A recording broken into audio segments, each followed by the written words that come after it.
الحمد لله نحمده ونستعينه ونستغفره ونؤمن به ونتوكل عليه ونعوذ بالله من شرور أنفسنا ومن سيئات أعمالنا من يهد الله فلا مضل له ومن يضلله فلا هادي له ونشهد أن لا إله إلا الله وحده لا شريك له ونشهد أن سيدنا وسندنا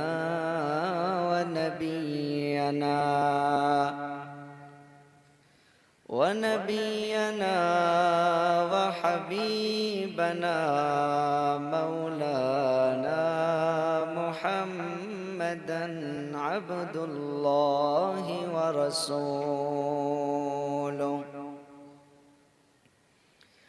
الذي أرسله الله بالحق بشيرا ونذيرا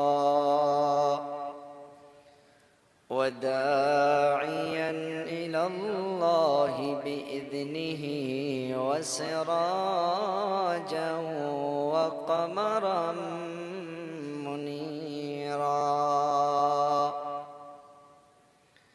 صلى الله تعالى عليه وعلى آله وأصحابه وبارك وسلم تسليما كثيرا كثيرا অল্প মোটা করে আওয়াজটা ঠিক তো আগেই ভালো আছিল أما بعد فأعوذ بالله من الشيطان الرجيم بسم الله الرحمن الرحيم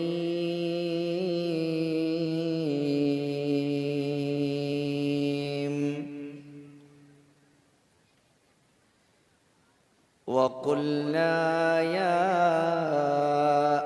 آدم اسكن أنت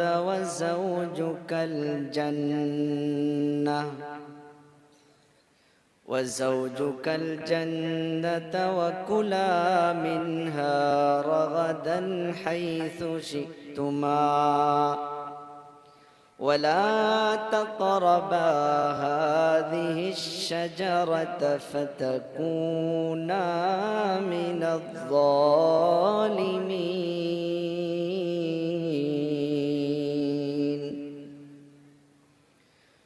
سبحانك لا علم لنا إلا ما علمتنا إنك أنت العليم الحكيم رب اشرح لي صدري ويسر لي أمري واحلل عقدة من لساني يفقه قولي يا رب صل وسلم دائما أبدا على حبيبك خير الخلق كلهم يا رب صل وسلم دائما أبدا على حبيبك خير الخلق كلهم يا رب صل وسلم دائما أبدا على حبيبك خير الخلق كلهم. صدق الله مولانا العظيم وصدق رسوله النبي الكريم ونحن على ذلك لمن الشاهدين والشاكرين والذاكرين والحمد لله رب العالمين.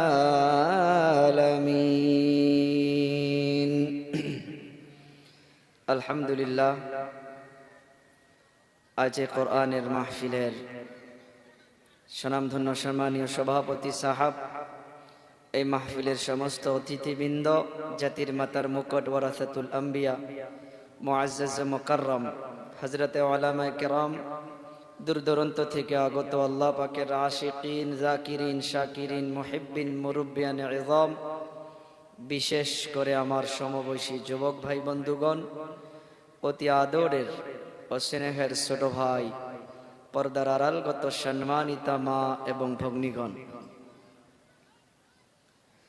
সময় আমার আপনার জন্য অনেক একটা দামি নিয়ামত। এ রাত্রবেলা আপনাদের কিমতি সময়কে কুরবান করে যে জান্নাতের বাগানে আল্লাহ বসার জন্য তৌফিক দিয়েছেন, আমরা সবাই খুশি এর মাধ্যমে, নাকি? ইনশাআল্লাহ। এটা আপনাদের চেহারা দেখে বোঝা যাচ্ছে যে আপনারা সবাই এই কোরআনের মাহফিল পাওয়ার জন্য খুশি, কারণ চেহারায় সাক্ষী দেয়। আমরা সবাই পড়ে নেই আলহামদুলিল্লাহ। দয়ার নবীর প্রতি দরুদ পড়ে নেই সাল্লাল্লাহু আলাইহি ওয়াসাল্লাম। আলোচনা আমি আয়াতে কারিমা তিলাওয়াত করেছি। এই দুনিয়ার মাধ্যমে আমি আপনি এসেছি, আমার আপনার আসল ঘর কোন জায়গায়? জি,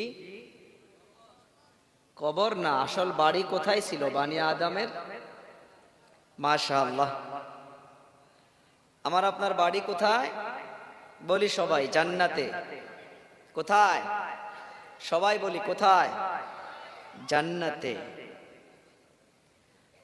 আদম আলাইহিস সালাতু ওয়াস সালাম এবং আম্মা জান হাওয়া আলাইহিস সালামকে জান্নাতে রেখেছিলেন। আজ এখানে আসার পর একটা আমি কাগজ দেখলাম, স্বামী স্ত্রী আলোচনা অনেক দিকে হয়, নামাজের হয়, মা বাবার হয়, সময় অনেক হয়ে গিয়েছে, তথাপিও আমি নওজওয়ানদের প্রোগ্রাম, সেদিকে কিছু টাচ করব আমি ইনশাআল্লাহ। আমি আয়াত পড়েছি, আল্লাহ তাআলা আদম আলাইহিস সালাতু ওয়াস সালামকে বলেছিল যে জান্নাতের মাধ্যমে খাও, পিও, সুখ শান্তি করে সেখানে থাকো।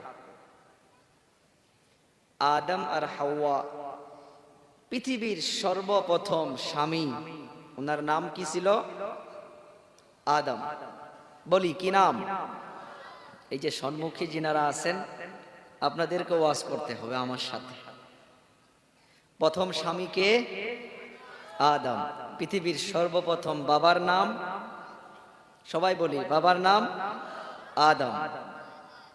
পৃথিবীর সর্বপ্রথম স্ত্রী হাওয়া, হাওয়া নয়, কি নাম? হাওয়া আলাইহিস সালাম।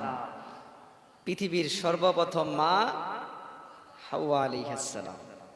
আল্লাহ তাআলা এই স্বামী স্ত্রীর সম্পর্কটা এটা জান্নাতি সম্পর্ক বলে আল্লাহ ঘোষণা করেছে। সুবহানাল্লাহ বলা যাবে না? এটা অনেক বড় একটা সম্পর্ক। আজ সমাজে দেখা যায় এই সম্পর্কটাকে হাজব্যান্ড ওয়াইফের যেটা কর্তব্য এটা বোঝে না, ওয়াইফ হাজব্যান্ডের যেটা কর্তব্য এটা বোঝে না। কিন্তু এই বিষয়ে তো আলোচনাও হয় না। আল্লাহ তাআলা আদমকে ইরশাদ করেছিলেন, وَقُلْنَا يَا آدَمُ اسْكُنْ أَنْتَ وَزَوْجُكَ الْجَنَّةَ وكلا منها رغدا حيث شئتما ولا تقربا هذه الشجرة فتكونا من الظالمين।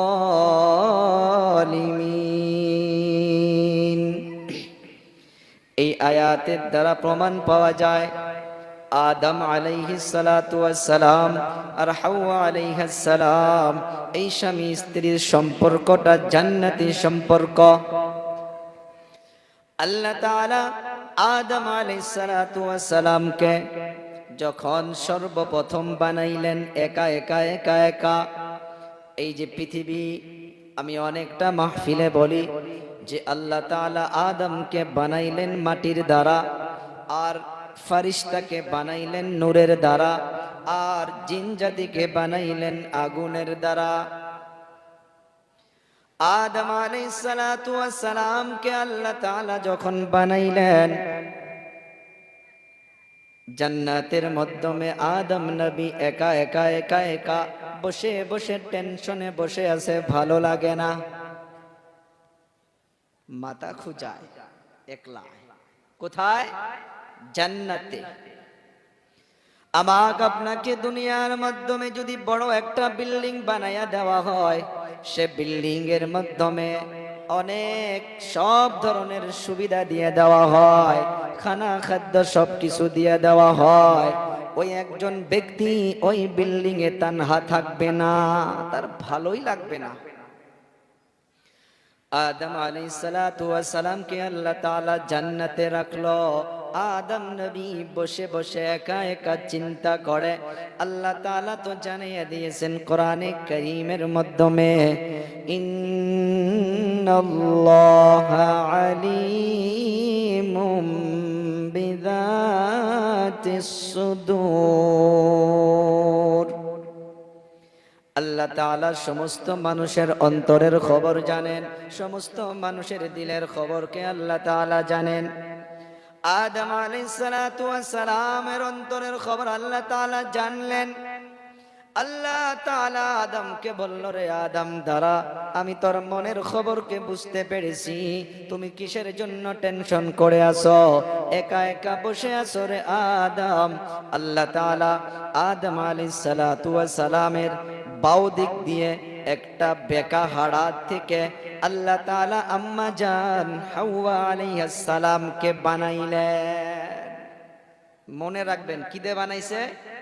বেকা হারা, ডাইরেক্ট হারা বলা যাবে না, তেরা হারা বেকা হারা দিয়া হাওয়া আলাইহিস সালামকে বানাইলেন। নবী আমার বলে গিয়েছে, আমার উম্মতের দল মেয়েদেরকে আল্লাহ তাআলা আদমের বেকা হারার দ্বারা বানাইলেন।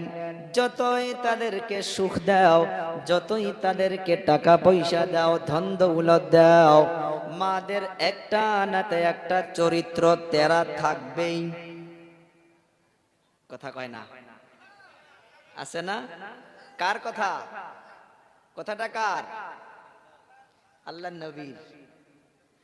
আল্লাহর নবী সতর্ক করে দিলেন, ও আমার উম্মতের দল, ওই তেরাটাকে একবারে সিধা করতে যেও না, সিধা করতে গেলে ভেঙে যাবে, ভেঙে যাবে। ওই তেরাকে তোমরা সিধা মনে করে তোমরা দুনিয়াতে জীবন যাপন করবা। মারা তো খারাপ পাবেন না আবার না। আল্লাহ তাআলা জানিয়ে দিলেন, হাওয়া আলাইহিস সালামকে বানাইয়া আদমের নিকটে বসাইয়া রাখলো। আদম আলাইহিস সালাতু ওয়াস সালাম হাওয়ার দিকে হাত বাড়াইতে চাইলেন। এই যে ভেজাল শুরু হয়েছে ওখান থেকে, ভেজাল যুবক ওখান থেকে শুরু হয়েছে। হাওয়া আলাইহিস সালাতু ওয়াস সালাম বসে আছে, আদম নবী হাওয়া আলাইহিস সালামের দিকে হাত বাড়ানো শুরু করছে। আল্লাহ তাআলা বলে, রে আদম দাঁড়া দাঁড়া দাঁড়া দাঁড়া দাঁড়া, এমনি হাত লাগানো যাবে না, এমনি দেখা যাবে না, এমনি টাচ করা যাবে না। ও আল্লাহ, কি করতে হবে? বলে মহারানা দিতে হবে, দেন মোহর দিতে হবে।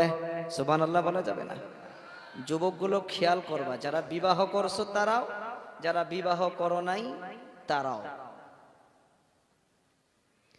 আল্লাহ তাআলা বলল দেন মোহর দাও, মহারানা লাগবে। আল্লাহ আমার কাছে কোনো কিছুই নাই, খিদে দেন মোহর দিব, টাকা নাই, পয়সা নাই, ধন দৌলত নাই।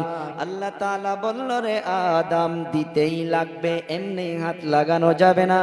তোমার জন্য হারাম, তোমার জন্য হারাম বানাইতে পারি, তোমার মন বুঝে আমি বানাইয়া দিয়েছি, কিন্তু হাত লাগানো, টাচ করা, নজর দিয়ে তাকানো পারমিশন দেই নাই। আদম নবীকে আল্লাহ তাআলা জানাইয়া দিল, রে আদম। ভাই ভাই আওয়াজ তুললে চি করে ভাইজান, দয়া করে ঠিক করে দেখেন, আওয়াজ তুললে ফেটে যায়। আদম আলাইহিস সালাতু ওয়াস সালাম আল্লাহ তাআলার দিকে তাকাইয়া আছে, গো আল্লাহ তাহলে আমি কি করব? আল্লাহ তাআলা বলল, রে আদম আখিরি জামানায় আখিরি নবীর পয়গম্বর আমি পাঠাবো। রে আদম ওই আখিরি নবীর উপরে তুমি কয়েকবার দরুদ শরীফ পড়ে দাও, এইটাই তোমার বিবাহর জন্য হইয়া যাবে দেন মোহর। সুবহানাল্লাহ। আর লাহে কই। এর দ্বারা কি বুঝলাম? বিবাহ করতে গেলে রে যুবক, সর্বপ্রথম তোমাকে দেন মোহরের জন্য তৈরি হইতে হবে। স্বামী স্ত্রী এমন একটা সম্পর্ক, আগেই বলেছি জান্নাতি সম্পর্ক। জান্নাতের মাধ্যমে কি কোনো টেনশন হবে গো? বান্দা যা চাইবে তাই আল্লাহ তাআলা দিবে। স্বামী স্ত্রী যদি জান্নাতি সম্পর্ক হয়, দুনিয়ার মাধ্যমে কেন জাহান্নামের টুকরা হইয়া থাকে ঘরখানা? এর কারণ কি? কারণ কি? কারণ কি? কুয়ার মাধ্যমে পানি গন্ধ করে, বালতি দিয়া পানি উঠায়, পানি ফেলায়, তথাপিত গন্ধ শেষ হয় না। কুয়ার মাধ্যমে যে বড় একটা ব্যাঙ মরে আছে, সে ব্যাঙটা তুলে ফালাইয়া দেয় না। বলুন, 1000 বালতি যদি পানিও ফালাইয়া দেওয়া হয়, ওই কুয়ার পানির থেকে গন্ধ কি শেষ হবে? আকলমন্দের জন্য ইশারা কাফি। ও বাবা, স্বামী স্ত্রীর মাধ্যমে জান্নাতি সম্পর্ক আল্লাহ বললেন, সে জান্নাতি সম্পর্কের মাধ্যমে আজকে দুনিয়ার জমিনে পরায় ফ্যামিলি গুলো জাহান্নামের টুকরা হইয়া আছে। কোন জায়গা থেকে রে বাবা? ওই কুয়ার মতো পচা ব্যাঙ মরে পচে আছে, ওই ব্যাঙটা তুলে যদি ফালাইয়া দেওয়া না হয়, ওই পানির গন্ধ কখনো শেষ হবে না। দুনিয়ার মাধ্যমে রে বাবা ফ্যামিলির মাধ্যমে সুখ আসবে, শান্তি আসবে। কোথায় থেকে আসবে? কয়েকটা কথা আমি বললে আপনারা বুঝতে পারবেন। সে কথাগুলো যদি বাদ দেওয়া না হয়, সে কর্মগুলো যদি বাদ দেওয়া না হয়, আর কিছু কর্ম যদি এন্ট্রি করে নেওয়া না হয়, ওই ফ্যামিলিটা জান্নাতের টুকরা হইতে পারে না। দুনিয়ার মাধ্যমে ফ্যামিলিটা জাহান্নামের টুকরা হইয়া থাকবে। আল্লাহ তাআলা বলল, রে আদম দেন মোহর দাও। কে বলেছে? আল্লাহ তাআলা বলল দেন মোহর দাও। আদম নবী আখিরি পয়গম্বরের উপরে দরুদ শরীফ পড়ে দিল, দেন মোহর হইয়া গেল। ও আমার বাবারা, বন্ধুরা, আমি আপনিও আজকে বিবাহতে করতে যাই, ভালো করে খেয়াল করো। একটা সুখময় ফ্যামিলির জন্য নবী আমার বলে গিয়েছে, রে আমার উম্মতের দল, বিশেষ করে আমার নওজওয়ান তাবকাদেরকে বলি, আমার কলিজা টুকরা যুবকদেরকে বলি, যারা বিবাহ করেছ, যারা করেন নাই, শোনো শোনো শোনো। নবী আমার বলে গিয়েছে, মানুষ 4টা জিনিস দেখে বিবাহ করে। কয়টা জিনিস? বলি সবাই কয়টা? 4টা জিনিস দেখে বিবাহ করে। নাম্বার 1 হইতেছে মেয়েটা কত বড় সৌন্দর্য, কত ভালো দেখা যায়। 2 নাম্বার মেয়েটা কত মালদার ঘরের মেয়ে। 3 নাম্বার মেয়েটার খানদান কেমন। 4 নাম্বার মেয়েটার ভিতরে কত দিনদারি পাওয়া যায়।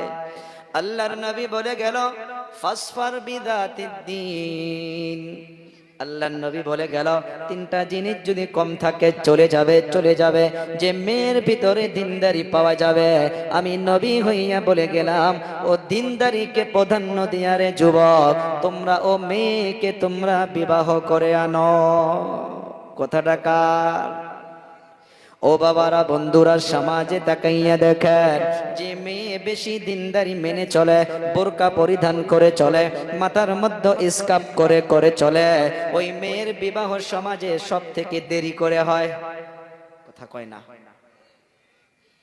যে মেয়ে টপ পরিধান করে, টাইট জিন্সের প্যান্ট পরিধান করে, দেখবেন রাস্তা দিয়া গেলে যুবকদের কাশ বাহির হয় না, এমনি কয় এহে এহে, তার মানে মেয়েটা ঘুরে দেখুক। কথা কয় না। শুধু যুবকদের দোষ নয়, আমাদের বোনদেরকেও ঠিক করা দরকার, আমাদের ভাগ্নীদেরকেও ঠিক করা দরকার। সমাজ কোন দিকে চলে যাইতেছে রে বাবা। নামাজি ফ্যামিলিতেও পাওয়া যায়, ওলামায়ে কেরামদের ফ্যামিলিতেও পাওয়া যায়, হাজি ফ্যামিলিতেও পাওয়া যায়। আমি আমার নিজেকেও বলতেছি রে বাবা, নামাজের বয়ান তো অনেক শোনা যায়, অন্যান্য বয়ান তো অনেক শোনা যায়, এ ফ্যামিলি ম্যাটার নিয়ে আলোচনা অনেক কম শোনা যায়। খারাপ পায় কোন জায়গায়, খারাপ পাইলে আর ডাকবে না, উপায় নাই। খারাপ পাইলে আগামীবার ডাকবে না, তাতে কি আল্লাহ? এটা ব্যাপার না, বলতে হবে। সমাজে যেগুলো খারাপ জিনিস চলতেছে বলো। দাদিমার বয়স হইয়া গেছে 65 ইয়ার্স, 55 বছর, আর ওই দাদির নাতনির বয়স হইতেছে 18। রাস্তা দিয়া চলে যাবে, ঘুরতে যাবে, দাদি আম্মা জান বোরকা পরিধান করে, হাতের মাধ্যমে মোজা পরিধান করে, আর ওই যুবতী নাতনিকে দেখবেন একটা পাতলা উড়না গলায় দিয়া দেয়, আর না জানি কি পরিধান করে রাস্তা দিয়ে নিয়ে যায়। ওই দাদি আম্মা জানদেরকে বলবো, মা ও দাদিমা, নানিমা, আপনি যদি এই 60 বছর বয়সে বোরকা না পরিধান করতেন, আপনাকে কেউ তাকাইয়া দেখতো না, কেউ তাকাইয়া দেখতো না। দরকার ছিল আপনার যুবতী নাতনিকে বোরকা পরিধান করে দেওয়া, বোরকা দিতে পারেন নাই, আপনি কমসে কম মাথার মাধ্যমে স্কার্ফটা পরিধান করে দেওয়া লাগছিল, বুকের মাধ্যমে একটা মোটা কাপড় দিয়ে দেওয়া লাগছিল। তা না করে আপনি নিজেই বোরকা পরে আপনি যুবতী নাতনিকে বোরকা ছাড়া রাস্তা দিয়ে নিয়ে যান। রমজান মাসে একজন যুবক আসছে, আর একজন বুড়া মানুষ আল্লাহর নবীর নিকটে আসছে যে, হুজুর, আমি আমার ওয়াইফকে চুমা খাইতে পারবো কি?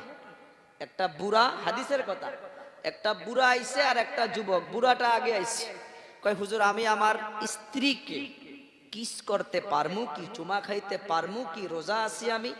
আল্লাহর নবী বুড়া বেটাকে বলছে, যা, পারবি। কি বলছে? পারবি।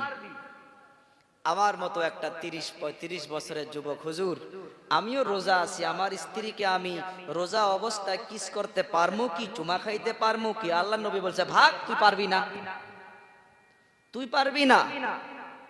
বলে, হুজুর, এইটা কেমন কথা হইল? বুড়া বেটাকে চুমার পারমিশন দিলেন, আমাকে কেন পারমিশন দিলেন না? আল্লাহর নবী বলল, রে আমার উম্মত, শোন, ওই বুড়া বেটা চুমার মাধ্যমে থেকে যাবে। তুমি যদি চুমা করতে যাও, আল্লাহ না করুক, তোমার রোজা ভঙ্গ হইয়া যাইতে পারে। আর আগে বললাম না? সব দিকে চিন্তা করতে হবে। ও দাদিমা, আপনি যদি রাস্তা দিয়ে চলতেন, আপনি বোরকা না পরে এমনি চললেও কেউ আপনাকে খারাপ নজরে তাকাইতো না। কিন্তু আমার যুবতী বোন, আমার ভাগ্নি, আমার মেয়ে, ওরা যদি রাস্তা দিয়ে এমনি চলে, তাদেরকে কেউ না কেউ খারাপ নজরে তাকাবে। একটা সময় ছিল জামানে জাহিলিয়াত, ওই সময় এই টেনশন ছিল না, একটাই টেনশন ছিল মা বোনদের। তাদেরকে দুনিয়ার মাধ্যমে জন্ম হওয়ার সাথে জিন্দা কবরে পুতায়া দিত, কারণ নারীদের কোনো সম্মান ছিল না, ইজ্জত ছিল না। যদি দেখছে জন্ম হওয়ার সময় ওই যে ধাইমা বলি, দাদিমা বলি, এখন হে সিজার করতে হয়, হাসপাতালে নিয়ে যাইতে হয়। যিনারা বয়সস্থ মানুষ আছেন, আপনারা তো হাসপাতাল দেখেনি নাই, তখন আগে নিছিলেন কি? দরকার পড়ে নাই, বাড়িতে অল্প সেলার লাগাইলে বাড়িতে হয়ে যাইত। চিন্তা করা দরকার। ও বাবারা, বন্ধুরা, আগের সময় ওই জামানে জাহিলিয়াতের মাধ্যমে যখন বাচ্চা জন্ম হওয়ার সময় হইয়া যাইত, দাদিমাকে নিকটে বসাইয়া রাখত। যখন দেখতো কন্যা সন্তান জন্ম হয়েছে, নিকটে একটা গোত্র খুঁড়ে রাখত। ওই কন্যা সন্তানকে, ওই ছোট বাচ্চাকে যদি দেখছে কন্যা সন্তান, আর দেরি করত না, দেরি করত না, সাথে সাথে জমিনের মাধ্যমে পুঁতেয়া জীবিত কবর দিয়া দিত। নাউজুবিল্লাহ বলা যাবে না? এখন জীবিত কবর দেওয়া ভয় নাই, কিন্তু আমার বোন ভাগ্নি রাস্তা দিয়ে একা চলায় ডর। আগের জামানায় মা গুলো, বাবা গুলো নিজের বাবা হইয়া সন্তানকে, কন্যা সন্তানকে জীবিত কবরে দিত। আজকের তারিখে নাউজুবিল্লাহ খবর পাওয়া যায় অনেক এমন এমন বাবা রয়েছে, আর নাউজুবিল্লাহ আপন মেয়ের সাথে কুকর্মের মেসেজ পাওয়া যায় না, শোনা যায় না। জামানা কেমন হইয়া গেল, কোন দিকে চলল। সেই জন্য আল্লাহর নবী বলে গেল, ফ্যামিলিকে যদি সুখময় করতে চাও, তোমরা দিনদারিকে প্রাধান্য দাও, দিনদারিকে প্রাধান্য দাও। ও বাবারা, বন্ধুরা, আমি আলোচনা শুরু করেছিলাম জান্নাতি সম্পর্ক, দেনমোহর, দেনমোহর। একটা সুখময় ফ্যামিলির জন্য রে বাবা, কোথায় থেকে শুরু করতে হবে? এখন দিনদারি বা অদিনদারি পছন্দ হয়ে যাওয়ার পর দোনো পক্ষর মানুষ বসাবসি করে, দেনমোহর তয় করে নেয় যে 3,01,101 টাকা, 3,01,101 টাকা। বিবাহর দিন তয় হইয়া গেল, বিবাহ করার জন্য সবাই চলে গেল, নিয়ে গেল মাত্র 80,000 টাকার দেনমোহর। হয় না এরকম? 80,000 টাকার দেনমোহর নিয়ে যাওয়ার পর সুন্দর করে সব বাহির করে দেয়। আবার কাজী সাহেব বসে থাকে। কাজীগুলো আগের টাইমে এখনো কিছু কিছু আছে, যত দেনমোহর হয় ওই দেনমোহর হিসাব কইরা কইরা তারা টাকা নেয়। নাই দিকেও আছে, তাদেরকেও বুঝাও এরকম ভাবে নেওয়া যাবে না, নেওয়া যাবে না। দেনমোহর ত্যাগ হইয়া গেল 3,01,101 টাকা, আর বিবাহর দিন নিয়ে গেল মাত্র 80,000 টাকা। উকিল দাঁড়াইয়া গেল, সাক্ষী 2 জন দাঁড়াইয়া গেল, বলে পারমিশন দাও, আমরা যাব এখন মেয়েটার নিকটে। বলে যাও, পারমিশন দিলাম। কাগজ নিয়ে গেল, যাওয়ার পর মেয়ের নিকটে বসে গেল। যাওয়ার পর বলতেছে, অমুক গ্রামের অমুক মিয়ার ছেলে অমুক 3,01,100 টাকা দেনমোহর ধার্য করিয়া 80,000 টাকা আদায় দিয়া ও মা তোমাকে শাদী করতে আসিয়াছে, তুমি রাজি আছো কিনা? বলুন, সেদিন কি ও না বলবে? এই কথা কয় না? ওই বোন ভাগ্নি কি না বলবে? 80,000 টাকা দেনমোহর দিল, সুন্দর করে প্রশ্ন করে, তুমি রাজি আছো কিনা? সে যদি বলার জন্য দেরি করে, নিকটে চাচিগুলো, দাদিগুলো বসে থাকলে তারা একটা কুনি দিয়ে একটা কুচা মেরে বলে যে ক জলদি আলহামদুলিল্লাহ। কয় দেরি কইলে অন্য কিছু ভাববো। কথা কয় না? দেরি কইলে আলোচনা করব যে ও তো দেখছো অমুকের স্ত্রী যে বিয়া করে আনলো না, কইতেই চায় নাই, বোধ হয় ওই দিনটা বোধ হয় আগের বয়ফ্রেন্ড মেসেজ টেসেজ করছে নাকি। সেই জন্য ওই মেয়েটা দেরি করে না, সুন্দর করে বলে আলহামদুলিল্লাহ। বলে কে শুনছেন? সাক্ষী সাহেব বলে হা। ও উকিল আপনি শুনছেন? বলে হা। বলে আবার জিজ্ঞাসা করি কলে করেন। আবার কয়, ওই মেয়ে বলে আলহামদুলিল্লাহ। বলে চলো, হইয়া গেছে। চলে গেল। চলে যাওয়ার পর বলে অমুকের মেয়েকে অমুক ভাবে জিজ্ঞাসা করলাম, উনি বলল আলহামদুলিল্লাহ। বলে আপনার কেউ সাক্ষী আছে? বলে হ্যাঁ, 2 জন আছে। শেষ, বিবাহ হইয়া গেল। ও যুবক, মাসআলায় কি বলে অল্প চিন্তা করুন, নো ডাউট বিয়া হয়ে যাবে, বিয়ার মাধ্যমে বাধা হবে না। কিন্তু একটা জিনিস মনে রাখো, আপনি যে 2,01,100 টাকা বাকি রাখলেন, এর মাসলা কি?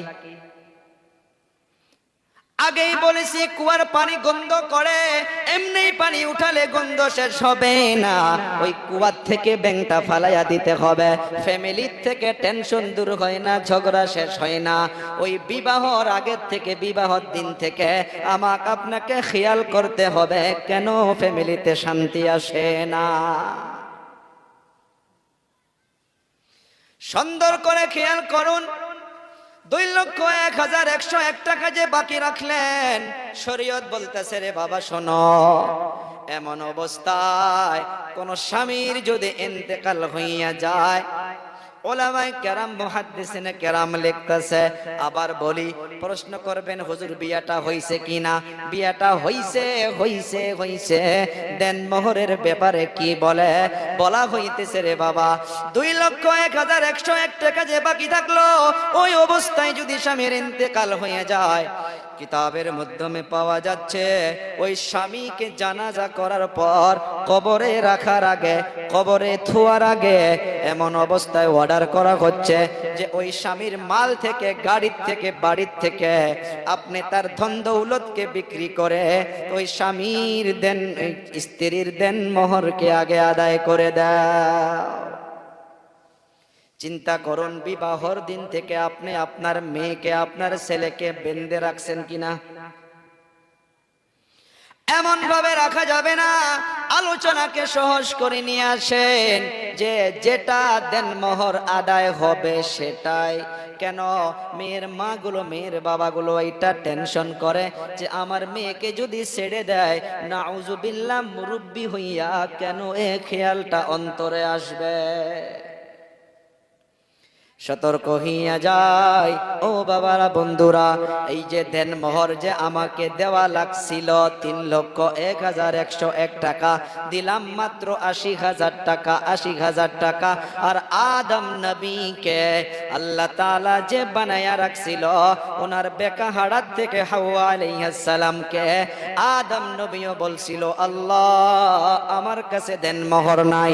আল্লাহ বলেছে দাঁড়া, দেন মোহর নাই বললে হবে না, হাত লাগানো যাবে না, পয়সা নাই, টাকা নাই, নবীর উপরে দরুদ শরীফ পড়ে দে, তারপর তুই হাত লাগা। ও বাবারা, বন্ধুরা, আজকে সমাজের মাধ্যমে দেখা যায় 80,000 টাকা যে আপনি দেন মোহর দিলেন, তারপর চিন্তা করেন, চিন্তা করেন, আপনি ওই কন্যার বাড়ির থেকে 40,000 টাকা দামি একটা বক্স পালেং নিতেছেন, আবার 40,000 টাকা দামি ডাউনলোড সেট নিতেছেন, আবার আপনি ল্যাপটপ নিতেছেন, আবার অনেকগুলো অনেকগুলো অনেকগুলো নাউজুবিল্লাহ বদবুদার চিজ খানেওয়ালা মানুষও এমন আছে যারা ডিমান্ড করে করে করে করে ওই মেয়ের বাড়ি থেকে বাইক পর্যন্ত নেয়। কথা কয় না, আছে না নাই? শরীয়ত বলল তুমি কন্যাকে দিয়া নিয়ে আসো, তুমি পয়সা দাও, দেন মোহর দাও। উল্টা হইয়া গেছে, দেন মোহর না দিয়া উল্টা মেয়ের বাড়ির থেকে নিয়ে আসতেছে। বিবাহর দিন থেকে মুসিবত, বিবাহর দিন থেকে হলুদ খেলা সমাজে আছে না নাই? এমন ভাবে হলুদ খেলা শুরু হইয়া যায়, ভাবিও হলুদ লাগাইয়া দিতেছে, মামার বেটিও হলুদ লাগাইয়া দিতেছে, খালার বেটিও হলুদ লাগাইয়া দিতেছে। হালদি হালদি বুঝেন না, করে না নাই? কে কার গালে টাচ করে কোনো ঠিকানা নাই, আছে না নাই? কথা কোন? এ বাবা, বিবাহর দিন থেকে যদি আপনার উপরে এমন ভাবে স্টেপ শুরু হইয়া যায়, আবার একদিকে ডিজে গান, বিবাহটা আল্লাহর নবী বলে গেইতেছে, শোনো, আন-নিকাহু মিন সুন্নতি। আল্লাহু আকবার বলা যাবে না? এ বাবা, নামাজ যেমন ইবাদত, যাকাত যেমন ইবাদত, রমজানুল মুবারকের রোজা যেমন ইবাদত, আল্লাহর নবী বলে গেল আন-নিকাহু মিন সুন্নতি, বিবাহটাও আমার একটা সুন্নত। সুন্নত, আল্লাহর নবীর সুন্নত একটা অনেক দামি ইবাদত। সুবহানাল্লাহ বলা যাবে না? এ বাবা, নামাজের মাধ্যমে কেউ ডিজে বাজায় গো, কথা কয় না, কথা কইতে হবে। একদিকে ইমাম সাহেব কেরাত করবে আলহামদুলিল্লাহি রাব্বিল আলামিন, মসজিদের আরেক কোনায় কি ডিজে বাজায়।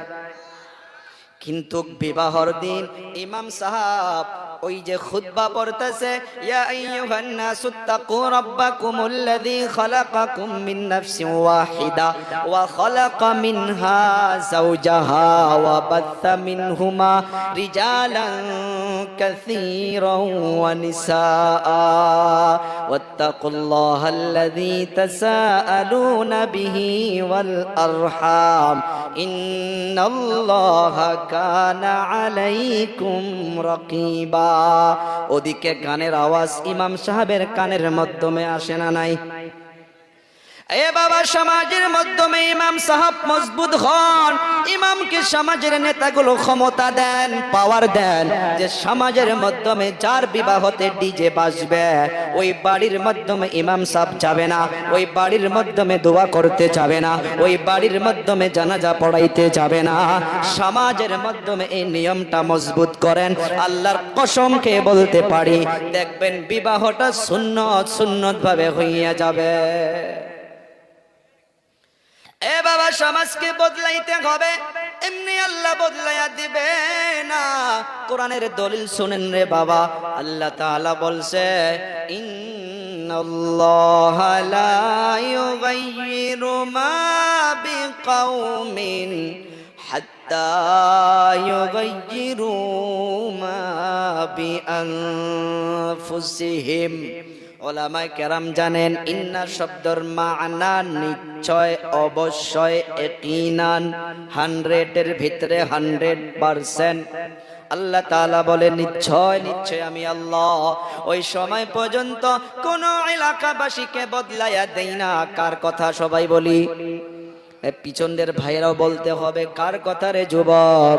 আল্লাহ বলতেছে, আমি কোন গ্রামবাসীকে এমনি বদলাইয়া দেই না, কোন জুয়া খেলনেওয়ালা ব্যক্তিকে এমনি জুয়া ছাড়াইয়া দেই না, কোন মা বাবার না ফরমানি করনেওয়ালা ব্যক্তিকে আমি ফরমাবরদার বানাইয়া দেই না। আয়াতের দিকে লক্ষ্য করে দেখুন, দয়াবান আল্লাহ তাআলা বলেন,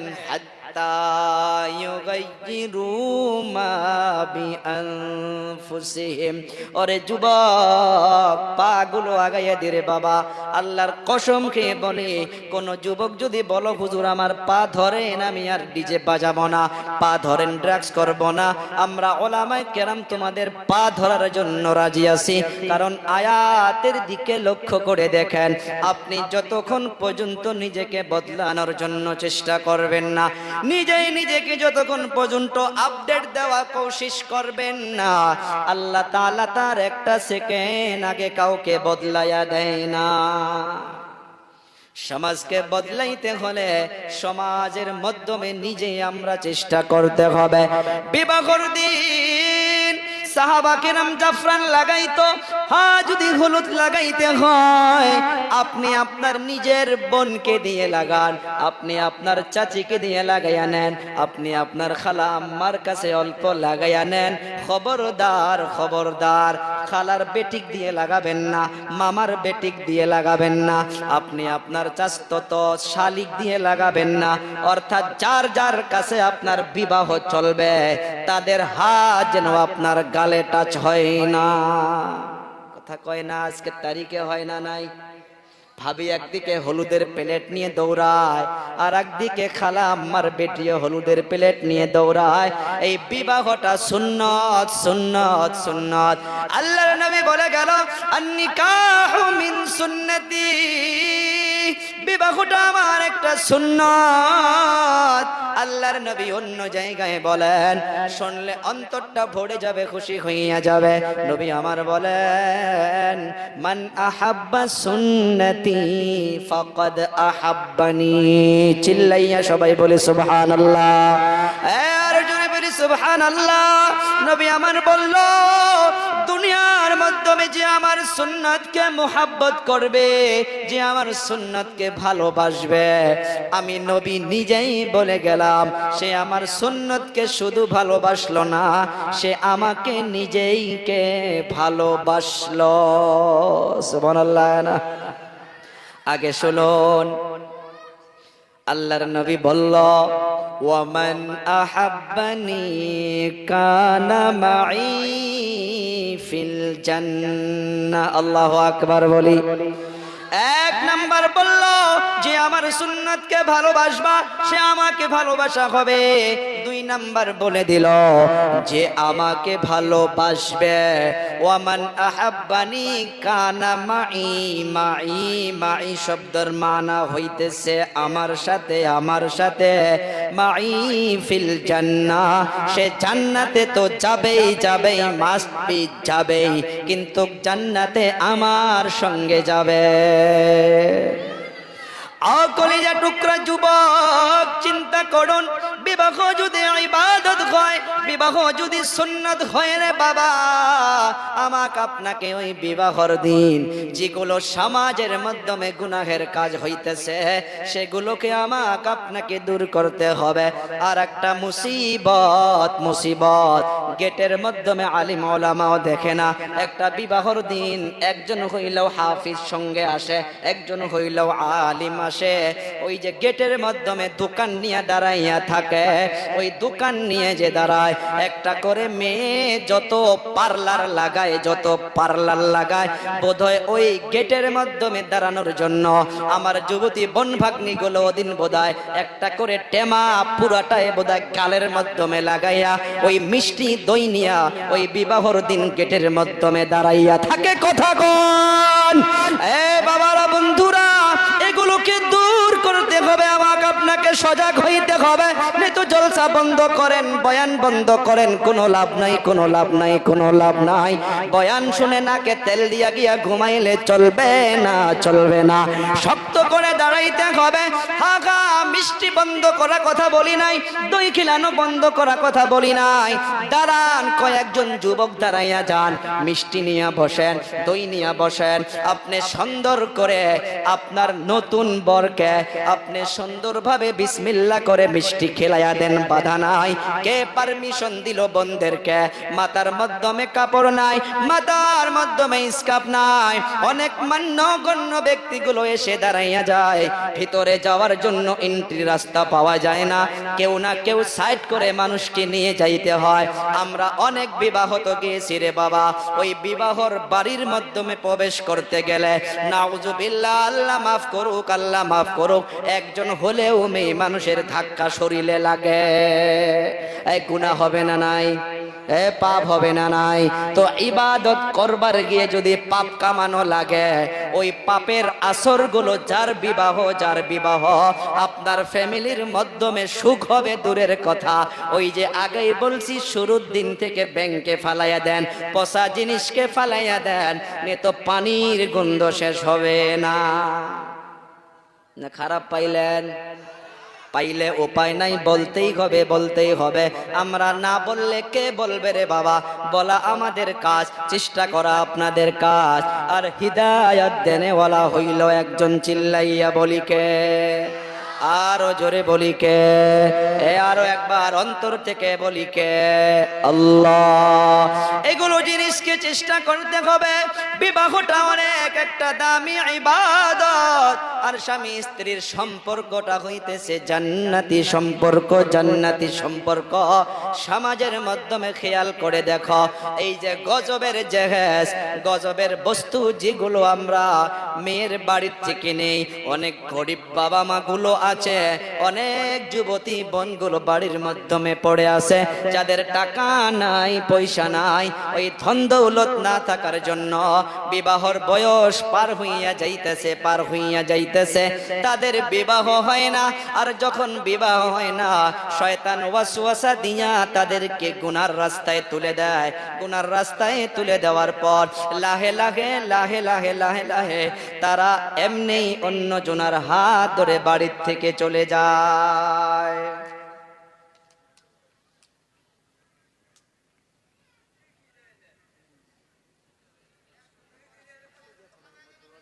ঠিক আছে, ঠিক আছে, ঠিক আছে, এই বিষয় দিচ্ছে অসুবিধা। আমি বলতেছিলাম, বিবাহের দিন থেকে আমাকে আপনাকে এই খারাপ জিনিসগুলো বন্ধ করতে হবে। এই বাবারা, বন্ধুরা, এই যে স্বামী স্ত্রী যে একটা সম্পর্ক, সম্পর্ক এই সুখময় ফ্যামিলির জন্য মাদেরকে বলি, ও মা খারাপ পাবেন না, আপনাদের বদনামের জন্য বলি নাই, কারণ আপনারা তো আমাদের মা, দুনিয়ার মাধ্যমে যতগুলো আলিম ওলামা, যতগুলো আল্লাহর বলি, ওই মাদের পেট থেকে দুনিয়ার মাধ্যমে আসছে। আর যতগুলো চোর ডাকাত লুচ্চাবাজি, তারাও ওই মাদের পেট থেকে দুনিয়াতে আসছে। একটাই কথা, একটাই জায়গায় যদি জলপাই গাছ লাগানো হয়, আর একটা জায়গায় যদি আম গাছ লাগানো হয়, ওই জলপাই গাছ থেকে জলপাই পাওয়া যাবে, আবার আম গাছ থেকে জলপাই পাওয়া যাবে না, যাবে না, যাবে না। জলপাই গাছ লাগাইয়া যদি কেউ মিঠা আমের তালাশে থাকে, তার মতো আর মূর্খেমি এই দুনিয়ার মাধ্যমে হবে না। কথাটা বুঝছেন কি কইছি? মাদের দরকার। ও মা, বাচ্চা যখন পেটের মাধ্যমে এসে যায় রে মা, ওই সময় থেকে আপনি আর গান বাজনাকে ছেড়ে দিন, আপনি গজবের মোবাইলকে ছাড়েন। আজকের মা বোনদের এমন অবস্থা হইয়া গেছে, স্বামীদের এক নাম্বার দোষ। যখন বাচ্চা পেটে এসে যায়, স্ত্রীগুলো বলে আপনি তো দোকানে যাবেন, বাড়ির মাধ্যমে একা একা ভালো লাগে না, আমাকে একটা জাহান্নামের বস্তু আইনে দেন। কি নাম? বলে গজবের মোবাইল। কি করবা? বলে বৈশা বৈশা আমি সিরিয়াল দেখব। বলে তুই চিন্তা করিস না, তুই চাইলে আমি আসমানের তারাটাও এনে দিব। কয় না নাই? এ বাবা চিন্তা করো, আপনি কিন্তু জলপাই গাছ লাগাইতেছেন, জলপাই গাছ লাগাইয়া অবশেষে যদি আপনি মিঠা আমের তালাশে থাকেন, এইটা নামুমকিন, নামুমকিন, হাজারবার নামুমকিন। ও মা, দুনিয়া থেকে বিদায় হইয়া যাইতে হবে, অনেক বড় বড় মাদের ঘটনা পাওয়া যায়। আমরা নাম শুনেছি ইমামে মালিক রহমাতুল্লাহ আলাই, ইমামে আবু হানিফা রহমাতুল্লাহ আলাই, ইমামে শাফিঈ রহমাতুল্লাহ আলাই, নাম শুনছি না? ইমামে মালিকের ঘটনা লিখেছেন, ওনার আব্বা জানের যখন বিবাহ হবে, ওনার দাদু জান মেয়ে যখন তালাশ করা শুরু করছে, অন্য একজন এসে বলছে যে অমুক জায়গায় একটা মেয়ে আছে, কিন্তু অনেক দিনদার, অনেক দিনদার, বলে চলো দেখতে নিয়ে যাও। দেখার জন্য গিয়েছে, যাওয়ার পর দেখে একদম কালো মেয়ে, একদম কালো মেয়ে, দেখতে ভালো না, কিন্তু নবী যে বলে গিয়েছে ফাসফার বিজাতিদ দ্বীন, সৌন্দর্য কম হোক চলে যাবে, দিন তার ভিতরে টাকা পয়সা কম হোক চলে যাবে, মা বাবা যদি অল্প অন্য হয়ে চলে যাবে, তার ভিতরে যদি দিনদারি থাকে ওই মেয়েকে প্রাধান্য দাও। এইটা মনে করে মনে করে ইমামে মালিক রহমাতুল্লাহ আলাইহির দাদা জান ওনার আম্মা জানকে পছন্দ করে নিয়ে আসলো। বিবাহ হইয়া গেল। বিবাহ হওয়ার পর যখন বাসর ঘর মানাইতে গেছে, চেহারাটা দেখে আরো মনটা নরম মলিন হইয়া গেল। টেনশন, হারে কেমন স্ত্রী পাইলাম, কেমন স্ত্রী পাইলাম। কিন্তু অনেকগুলো কথা শোনার পর দেখে যে সে সুন্দর সুন্দর দিনের বিষয়ে কথা বলে, আখিরাতের কথা বলে। তারপর ইমামে মালিক রহমাতুল্লাহ আলাইহির আব্বা জান ওনার স্ত্রীর উপরে মাইল হইয়া গেল যে হা হা হা, এর ভিতরে দিনদারি পাওয়া যায়। সুন্নাত অনুযায়ী স্বামী স্ত্রী সন্তানের জন্য যে প্রস্তুতি করতে হয় সেটা করলো। রাত্র পার হইয়া গেল, সকালবেলা আবার ওই আগের মতন ধ্যান এসে গেল, আগের মতো খেয়াল এসে গেল যে আমি এমন কেন স্ত্রীকে বিবাহ করলাম। তারপর সকালবেলা ইমামে মালিক রহমাতুল্লাহ আলাইহির আম্মা জানকে ওনার আব্বু জান ছেড়ে বাড়ির থেকে চলে গেল। কিতাবের পৃষ্ঠা সাক্ষী দিতেছে রে বাবা, এক রাহায় 19 বছর কি 18 বছর ইমামে মালিক রহমাতুল্লাহ আলাইহির আব্বা জান আর বাড়িতে ফিরে নাই, কারণ স্ত্রী অপছন্দ ছিল। কিন্তু ওই রাত্র অল্প দিলটা মাইল হইয়া স্বামী স্ত্রী মিলন হইয়া গেছে। আল্লাহ তাআলা কুদরতের দ্বারা ফয়সালা করিয়া ইমামে মালিক যেমন সন্তানের জন্য আল্লাহ তাআলা ফয়সালা করে রাখছে। এ বাবা, ইমাম শুধু উনি ইমাম ছিলেন না, যিনারা আমরা উলামায়ে কেরাম হয়েছি আমরাও কিন্তু ওনার কিতাব পড়ি, মুয়াত্তা মালিক। ও বাবা শুনুন, 19 বছর পর এলাকার মাধ্যমে প্রবেশ করলো। 19 বছর মামুলি নয়, উনি চলে যাওয়ার পর 9 মাস 10 মাস পর ইমামে মালিকের জন্ম হয়েছিল। এখন এই যুবক লাহে লাহে লাহে লাহে মায়ের তরবিয়াতে, মায়ের কুরবানিতে, মাদেরকে বলবো শুনুন, মায়ের তরবিয়াতে, মায়ের কুরবানিতে ইমামে মালিক পড়াশোনা শুরু করেছে। লেখাপড়া করতে করতে বড় হইয়া আছে। 19 বছর পর ইমামে মালিক রহমাতুল্লাহি আলাইহির আব্বা জান ওই এলাকার মাধ্যমে প্রবেশ করছে। মসজিদের মাধ্যমে গিয়েছে, গিয়া দেখে আসমানের তারার মতো একটা যুবক ছেলে মেম্বারে বসিয়া সুন্দর করে মানুষকে বুঝাইতেছে। সুবহানাল্লাহ বলি। সুন্দর করে দর্শে হাদিস দিতেছে, সুন্দর করে কোরআনের তালিম দিতেছে। রে বাবারা, বন্ধুরা, উনি একজন আর একজনকে প্রশ্ন করে, মানুষও তো জানে না যে এইটা ইমামে মালিকের আব্বা, কিন্তু প্রশ্ন করলো এটাকে, বলে এটা অমুকের ছেলে, কিন্তু ওনার আব্বু জান যে এমন মানুষ, এই ছোট্ট বাচ্চাকে ওনার মায়ের পেটের মাধ্যমে রেখে আজ 18-19 বছর হইয়া গেল বাড়ির থেকে ভেগে গিয়েছে। এ বাবা, ইমামে মালিক রহমাতুল্লাহি আলাইহির আব্বা জান বাড়ির মাধ্যমে চলে গেল। বাড়ির মাধ্যমে চলে যাওয়ার পর দরজার মাধ্যমে দস্তখত দিয়েছে। এই যে নূরের চেহারা নিয়া এই সন্তান, ইমামে মালিক সালাম দিয়ে দরজা খুলে দিয়ে সালাম দিচ্ছে। দেখে ওই সন্তান মাকে গিয়া বলে, আম্মা জান, ওনাকে ভিতরে আসতে দেওয়া যাবে না, উনি তো একটা ভিন পুরুষ। সন্তান তো চেনে না, নিজের আব্বুকে চেনে না, কারণ পেটের থাকার থেকে তো বাবা গায়েব হইয়াছিল। এ বাবা মাকে গিয়া বলে, ও মা, আপনি অল্প তাহলে দূর থেকে দেখেন কে হইতে পারে। স্ত্রীর সন্দেহ, বোধহয় আমার স্বামী এসেছে। স্ত্রী আকবরে এসে দেখে স্বামী 19 বছর পর এসে বাড়ির মাধ্যমে হাজির। এ বাবা, আয় আয় আয়, এইটা তোমার বাবা। ও বাবারা, বন্ধুরা, এত বছর পর যে বাবা ওনার স্ত্রীকে অপছন্দ করে চলে গিয়েছিল, কিন্তু ওই স্ত্রী কালো হইতে পারে, ঠোঁট মোটা হইতে পারে, কান তেরা হইতে পারে, নাক তেরা হইতে পারে, তার ভিতরে দিনদারি ছিল, দিনদারি ছিল, যার জন্য ওই পেটের মাধ্যমে আল্লাহ তাআলা ইমামে মালিকের মতো আল্লাহর বলিদান করে দিয়েছিল। মাদের অনেক অবদান। বায়েজিদ বুস্তামি রাহমাতুল্লাহি আলাইহির ঘটনা শুনুন। লম্বা ইতিহাস, সময় চলে যাবে, সময় চলে যাবে রে বাবা। বায়েজিদ বুস্তামির আব্বাজান, ওনার অন্তর ভরা আশা ছিল যে আমার সন্তান হাফিজ হবে, আলিম হবে, আল্লাহর ওলি হবে, কিন্তু দুনিয়া থেকে বিদায় হইয়া গেছে। মা ওই সন্তানকে নিয়ে টেনশনে, সন্তানকে নিয়ে টেনশনে। আরে আমার সন্তান যদি এই এলাকার মাধ্যমে এমনি থাকে, আমার সন্তান নষ্ট হইয়া যাবে, ধ্বংস হইয়া যাবে।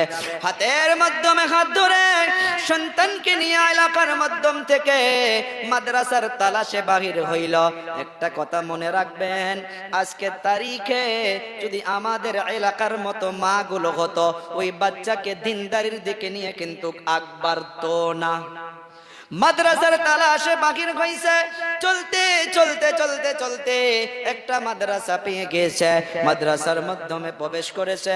মুহতামিম সাহেবকে সালাম দিল। সালাম দেওয়ার পর মুহতামিম সাহেবকে বলে, ও হুজুর, আমার এই সন্তানটা এতিম, যে সন্তানের বাবা নাই, আমি মা হইয়া টেনশন করতেছি।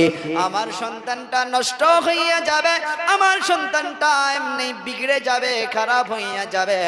ও হুজুর, আপনি যদি আমার সন্তানকে আপনার মাদ্রাসায় এডমিশন করাইয়া নিন, আমি মা হইয়া আপনার জন্য দোয়া করতাম। একটা কথা মনে রাখবেন, স্কুল, কলেজ, ইউনিভার্সিটি হোক, মাদ্রাসার হোক, শিক্ষা গুরুগুলো বাচ্চাদেরকে যদি মাথার থেকে পা পর্যন্ত এক নজর তাকাইয়া দেখে, ওস্তাদ গুলো এটা চিনতে পারে বাচ্চাটা আগে গিয়া কত বড় মানুষ হবে। কথা কয় না? আল্লাহ একটা আলাদা ক্ষমতা দেয়, পাওয়ার দেয়। মোতামিম সাহেব বলল ঠিক আছে, আপনার বাচ্চার এডমিশন করে আনিলাম, ফর্ম ফিল আপ হইয়া গেল, এখন মা চলে যাবে। মা কেমন মা, এইটা বলার জন্য ঘটনাটা তুলে ধরেছি রে বাবা। মা বলতেছে, ও হুজুর আমার একটা শর্ত আছে। মোতামিম সাহেব অবাক হইয়া গেল, মাদ্রাসা আমার, কানুন দিব আমি, আর মা উনি মা হইয়া কানুন দিবে, শর্ত দিবে। ও মা বলুন কি শর্ত আপনার, কি কানুন আপনার? বলে মুখে দিয়া বললে চলবে না, কাগজ কলম বাহির করেন, আমি লিখে দিব, তারপর আমি চলে যাব। কাগজ কলম দেওয়া হলো, মা লিখতেছে, ও হুজুর আমার বাচ্চা যতদিন পর্যন্ত, কথা মনে রাখবেন, মা বলতেছে, মায়েদের অবদান দেখেন, মাদের অবদান দেখেন। এমন মা প্রত্যেক ঘরে ঘরে দরকার, আমাদের নওজোয়ান যুবকদের মতো মানুষকে সিধা করার জন্য। মা বলতেছে, ও হুজুর আমার বাচ্চা যতদিন পর্যন্ত হাফিজ হবে না, যতদিন পর্যন্ত আলিম হবে না, যতদিন পর্যন্ত আল্লাহর ওলি হবে না, তার একটা দিন আগেও যেন আমার বাচ্চা বাড়িতে আসে না। আল্লাহু আকবার বলি, কেমন মা! শর্ত দিয়া দিল, বাচ্চার পেশানিতে একটা চুমা দিল, মা এখন চলে যাবে। মা রওনা হইয়া গেল। এই বাচ্চা বায়েজিদ বুসতামি রাহমাতুল্লাহি আলাইহি অনেক বড় আল্লাহর ওলি ছিলেন। উনি লাখে লাখে নুরানি কায়দা শেষ করলো, পারে আম শেষ করলো, কোরআনে কারীম নাজরা শেষ করলো, তারপর হিফজ শুরু করলো। ওই বাচ্চাকে উস্তাদ একদিন দেখে ক্লাসের মাধ্যমে চেহারাটা মলিন করে বসে আছে। উস্তাদ প্রশ্ন করে, এ বাবা তোমার কি হয়েছে? ও হুজুর গুসা করবেন না, জীবনে তো আর বাবাকে বাবা বলে ডাকতে পারবো না। ও হুজুর আমার কেন আজকে অন্তরের মাধ্যমে বারবার বারবার মায়ের কথা মনে পড়তেছে। ও হুজুর মায়ের হাতের গরম গরম খানার কথা মনে পড়তেছে। ও হুজুর যদি কষ্ট না পান, একটা দিনের জন্য আমাকে ছুটি দিয়া দিলে আমি আজকে যাব, মায়ের চেহারাটা দিদার করব, মায়ের হাতের গরম গরম এক লোকমা খানা খাবো, আগামী কাল আবার আমি চলে আসব। এ বাবা উস্তাদ টেনশনে পড়ে গেল, একদিকে বাচ্চার চেহারার দিকে তাকায়, আবার মায়ের শর্তর কথা মনে পড়ে। উস্তাদ একটা চালাকি করলো, এ বাবা শোন, তুমি যাবা ঠিক আছে, তোমাকে বাড়িতে যাইতে দেব, তুমি আগামীকাল যাবা, প্রত্যেক দিন যে তুমি এক পৃষ্ঠা করে সবক শোনাও, আগামীকাল এক পৃষ্ঠা সবক শোনালে চলবে না, তুমি 3 পৃষ্ঠা সবক শোনাইতে হবে, তারপর তোমাকে বাড়িতে যাইতে দেব। উস্তাদ মনে করলো 3 পৃষ্ঠা সবক শোনাইতেও পারবে না, আর বাড়িতেও যাইতে চাবে না। মায়ের ওয়াদাও থাকলো, সন্তানেরও মনটা ভাঙলো না। কিন্তু দেখেন এমন মায়ের পেটে ছিলেন, এই সন্তান মুসাল্লা বিছাইয়া 2 রাকাত নামাজ পড়ে আল্লাহর কাছে মোনাজাত করেছে, গো আল্লাহ জীবনে বাবাকে বাবা বলে ডাকতে পারবো না, ও দয়াবান আল্লাহ আমার কে যেন মায়ের কথা বারবার বারবার মনে পড়তেছে। উস্তাদ বলে দিল, আল্লাহ আমি যদি 3 পৃষ্ঠা সবক শোনাইতে না পারি, আমাকে বাড়িতে যাইতে দেবে না। ও আল্লাহ আপনি তো সেই আল্লাহ যে আল্লাহ পার ডে 1 পৃষ্ঠা মুখস্থ করাইয়া দেন, আপনি চাইলে 3 পৃষ্ঠা নয় 5 পৃষ্ঠাও মুখস্থ করাইয়া দিতে পারবেন, পারেন নাই আল্লাহ। দোয়া করলো, দোয়া করার পর কোরআন নিয়ে বসে গেল। মাগরিব টু ইশা প্রত্যেক দিন 1 পৃষ্ঠা মুখস্থ হইত। মাগরিব টু ইশা আল্লাহ তাআলা ওই বাচ্চাকে 3 পৃষ্ঠা মুখস্থ করাইয়া দিল। আরো লাহে কই সুবহানাল্লাহ। এ বাবা রাত পার হইয়া গেল, সকাল বেলা উস্তাদ কিলাজি এসে গিয়েছে, এই বাচ্চা কোরআনে কারীমকে নিয়া গুনগুন করে উস্তাদের টেবিলে হাজির হইয়া গেছে।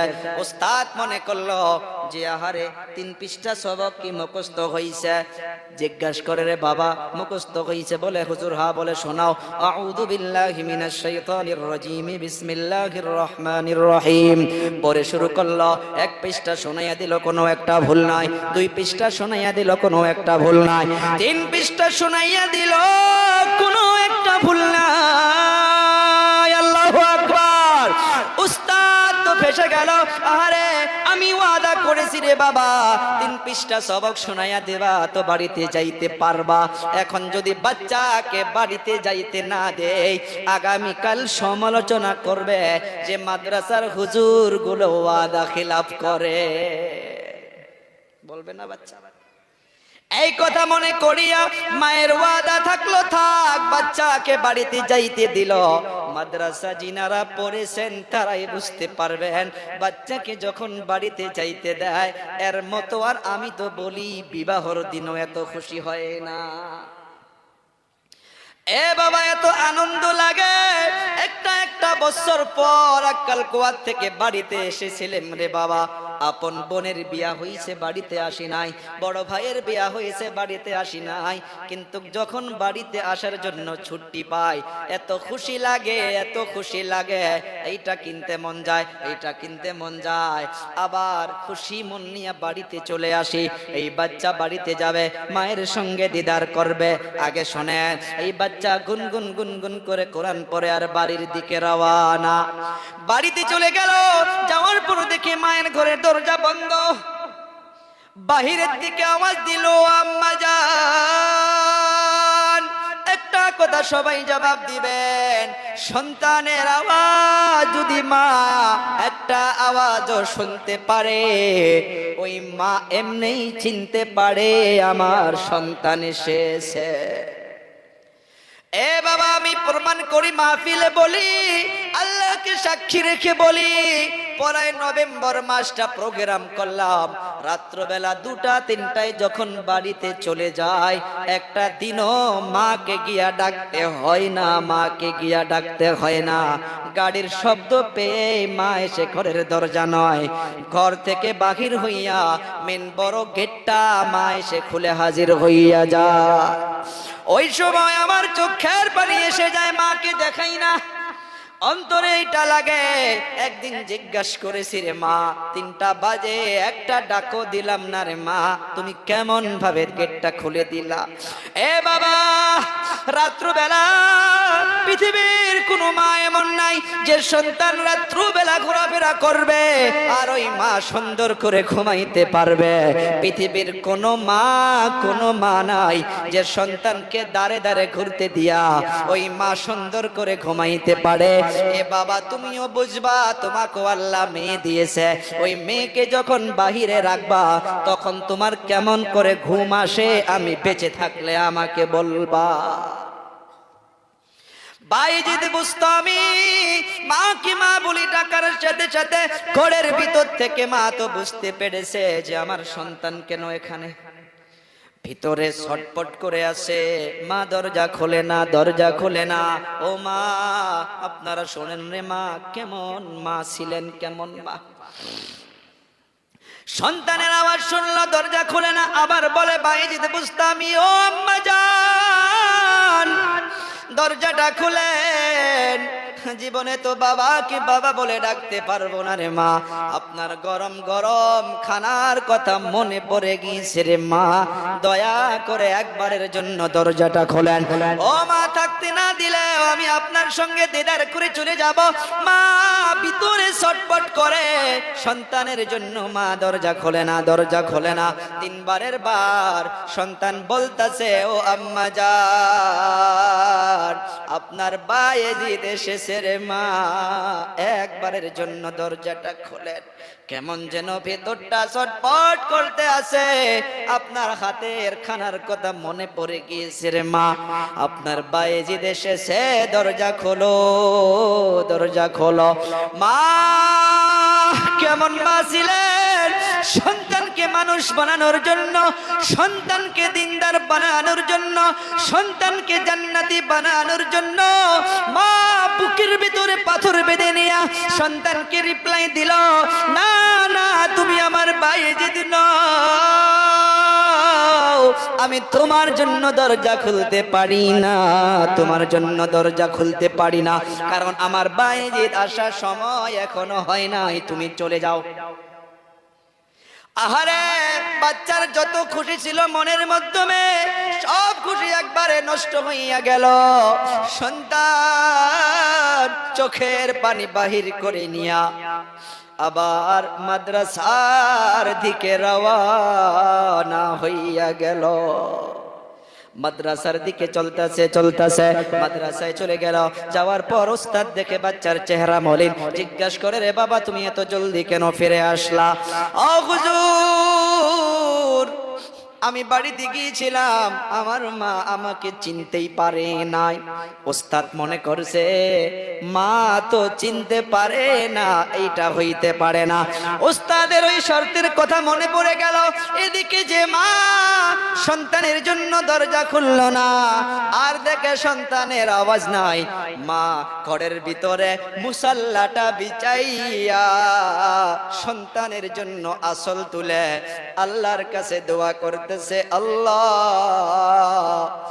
কোন মা পৃথিবীতে সন্তানকে দরজা খুলে না দিয়ে থাকতে পারে না, আল্লাহ আমিও তো থাকতে পারি না আল্লাহ, কিন্তু কেন থাকলাম জানে? আমি কোরআন শিখার জন্য দিয়েছি, আমি দিন শিখার জন্য দিয়েছি।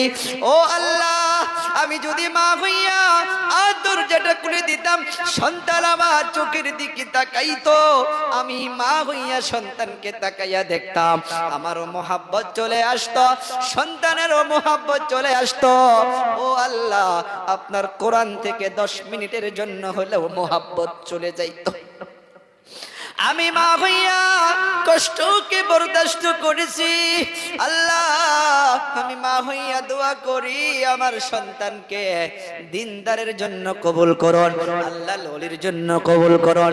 আমার যুবক মায়ের দোয়া বলুন, আল্লাহর দরবারে কবুল হইতে টাইম লাগে কি? সবাই বলুন লাগে।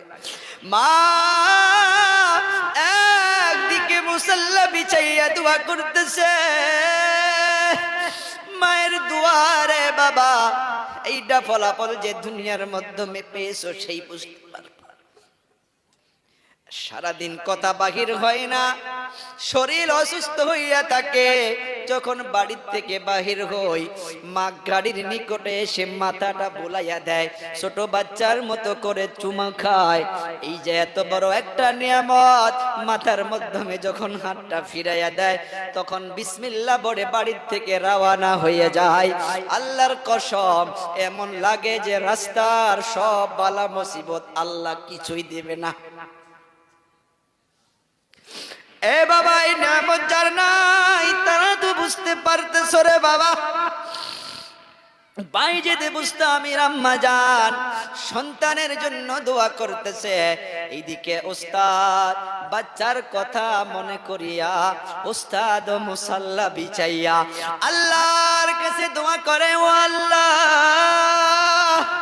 কেমন মা কেমন সন্তান, ও আল্লাহ, আমিও ওস্তাদ হইয়া দোয়া করতেছি, বাইজিদ বুস্তামিকে কবুল করুন, কবুল করুন। একদিকে মায়ের দোয়া, একদিকে রুহানি আব্বার দোয়া, দুই দোয়া একত্রিত হইয়া গিয়া আল্লাহর আরশ কাঁপাকাঁপি শুরু হইয়া গেছে। আল্লাহ তাআলা দোয়া কবুল করেছে। এক রাখায় 16 বছর বাইজিদ বুস্তামি বাড়িতে যায় নাই। 16 বছর পর বাইজিদ বুস্তামির মাদ্রাসার শিক্ষকের নিকটে, মুহতামিম সাহেবের নিকটে আল্লাহর নবী সাল্লাল্লাহু আলাইহি সাল্লাতু ওয়াস সালাম স্বপ্নের মাধ্যমে এসে গিয়েছে। আল্লাহু আকবার বলে। স্বপ্নের মাধ্যমে সে মুহতামিমকে বলে, ও হুজুর, আপনার মাদ্রাসা মাদ্রাসার মাধ্যমে বায়েজিদ নামের একটা বাচ্চা আছে, তার তরবিয়ত মোকাম্মাল হয়েছে, তার শিক্ষা মোকাম্মাল হয়েছে, তার ওয়েলাদাত মোকাম্মাল হয়েছে, আর তাকে রাখা দরকার নাই। আগামী কাল তাকে বিদায় করে দাও, তার জন্য উম্মত পিপাসা হইয়াছে। অবদান কার? মা মা মা মা যদি কুরবানি না দিত, মা যদি মোহাব্বত ছেড়ে না দিত, সন্তান মানুষ হইতে পারত না। স্বপ্ন ভেঙ্গে গেল, উঠে দেখে নবী নাই। সকাল হইয়া গেল, সব ছাত্রদেরকে জমা করেছে, স্টাফকে জমা করেছে। জমা করার পর সবাইকে বলতেছে, শোনো শোনো শোনো, এই বায়েজিদ বুস্তামি এত বড় খুশনসিব বাচ্চা। এ বায়েজিদ বুস্তামি, আয় আয় আয়, আমার বুকের মাধ্যমে আয়, তোর জন্য আজ ঘুমের ঘরে আমার নবীর সাথে দেখা হইয়া গেছে। আল্লাহু আকবার বলা যাবে না। বায়েজিদ বুস্তামিকে নিকট নিল। কিতাবের পৃষ্ঠায় পাওয়া যায়, মুতামিম সাহেব নিজের মাথার থেকে পাগড়িটা খুলে বায়েজিদ বুস্তামির মাথার মাধ্যমে দিয়া দিল, আর সঙ্গে সাথীদেরকে দিয়া বাড়ির দিকে রওনা করে দিল। আগের দিনের মতো করে এই সন্তান বাড়ির দিকে চলে যায়। বাড়িতে যাওয়ার পর ওই দিন কামাকে মা বলে ডাকে নাই, শুধুমাত্র সালাম দিয়েছে, আসসালামু আলাইকুম। সালামটা দেওয়ার সাথে সাথে মা ঠাস করে দরজা খুলে হাজির হইয়া বলে, আহলাউ ওয়া সাহলাউ ওয়া মারহাবাম বিকুম। সন্তানকে বুকের মাধ্যমে লাগাইয়া নিল, সন্তানকে চেনার মাধ্যমে পেশানির মাধ্যমে চুমা দিল। চুমা দেওয়ার পর বসতে দিয়ে সর্বপ্রথম আর অন্য কাজ কোনো করে নাই, মুসাল্লা বিছাইয়া 2 রাকাত শুকরানার নামাজ আদায় করিয়া আল্লাহকে বলে, ও আল্লাহ, এই দিনটার জন্য আমি অপেক্ষায় ছিলাম। আল্লাহ, আমার সব আশা পূরণ হইয়া গেছে। আল্লাহ, আপনি যদি চান এখনই আমাকে দুনিয়া থেকে বিদায় করে নিতে পারেন। মায়ের অবদান আছে না নাই? এ বাবা, সেই জন্য বলি, মা ও মা, আপনারা নিজেকে বদলানোর চেষ্টা করেন। দুনিয়ার মাধ্যমে, ফ্যামিলির মাধ্যমে সুখ শান্তির জন্য, সুখময়ের জন্য রে বাবা, ফ্যামিলির মাধ্যমে একটা জিনিস পাওয়া যায় না, যেটা হইতেছে স্যাক্রিফাইস। অনেক কমে গিয়েছে, অনেক কমে গিয়েছে। মা ফাতেমারও ঝগড়া হইতো আলীর সাথে, কিন্তু বাবাদেরকেও এমন হইতে হয়। আজকে শ্বশুর আব্বা গুলো, সম্বন্ধী ভাইগুলো ডাইরেক্ট থানায় চলে যায়, কেস করতে যায় না নাই। আল্লাহর নবীকে দেখুন, মা ফাতেমা আর আলীর সঙ্গে কিছু হইয়া গেছিল। আল্লাহর নবী আলীর বাড়ির মাধ্যমে চলে গেল। যাওয়ার পর আওয়াজ দিল, মা ফাতেমা তুজারা, দরজা খুলে দিল। মা ফাতেমার দেখে চেহারাটা মলিন হইয়া আছে। আবার আপনার নবী প্রশ্ন করে, ও ফাতেমা কলিজার টুকরা, কি হয়েছে রে মা, তোমার কেন চেহারাটা মলিন হইয়া আছে? মা ফাতেমা বলে, আলীর সাথে আমার অল্প নরনামা হইয়া গেছে। কার সাথে? স্বামীর সাথে নরনামা হইয়া গেছে। আল্লাহর নবী প্রশ্ন করে, আলী কোথায়?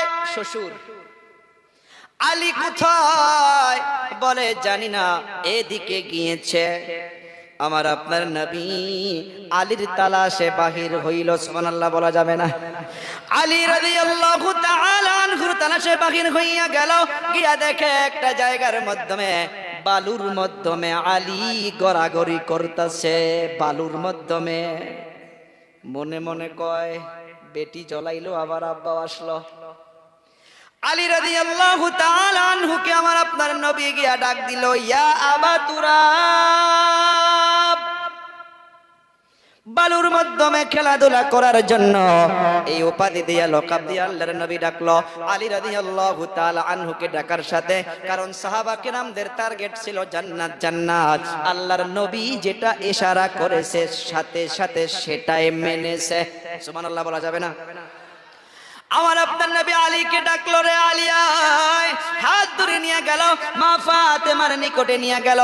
নিয়ে যাওয়ার পর প্রথম কিছু বলে নাই, একটা বিছনার মাধ্যমে আলী রাদিয়াল্লাহু তাআলা আনহু বাম দিকে, আর আল্লাহর নবী মাঝখানে, মা ফাতেমা ডান দিকে। সুবহানাল্লাহ বলা যাবে না? ঘুমায়া পড়ছে। ঘুমায়া পড়ছে কে? শ্বশুর আব্বা।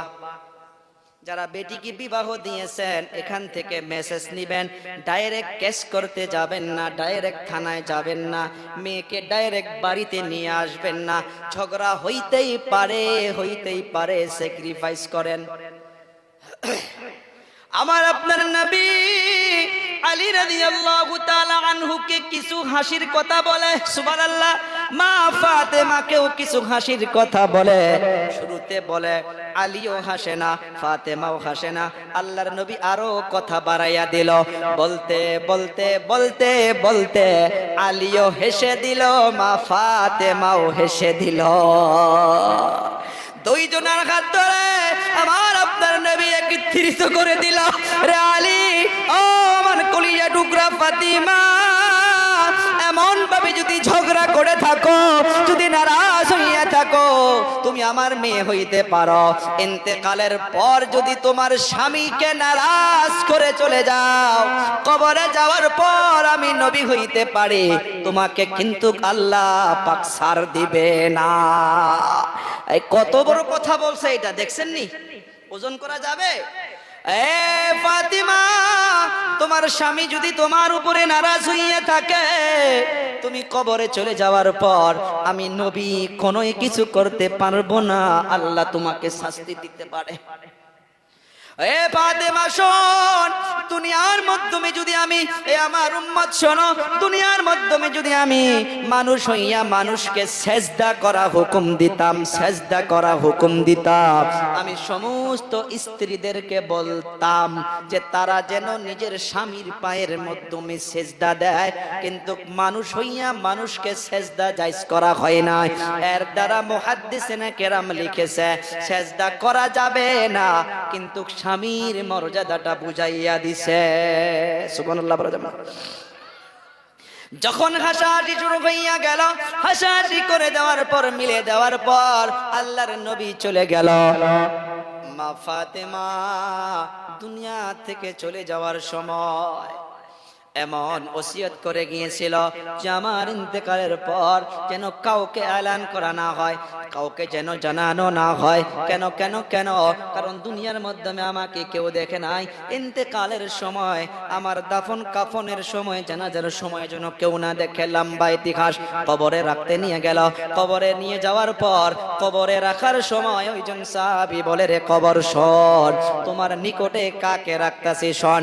রে কবর, হাসান হোসেনের আম্মা জান, যার জন্য নবী বলে গিয়েছে জান্নাতের সমস্ত মহিলাদের সর্দারনি ফাতিমাতুজ জাহরা।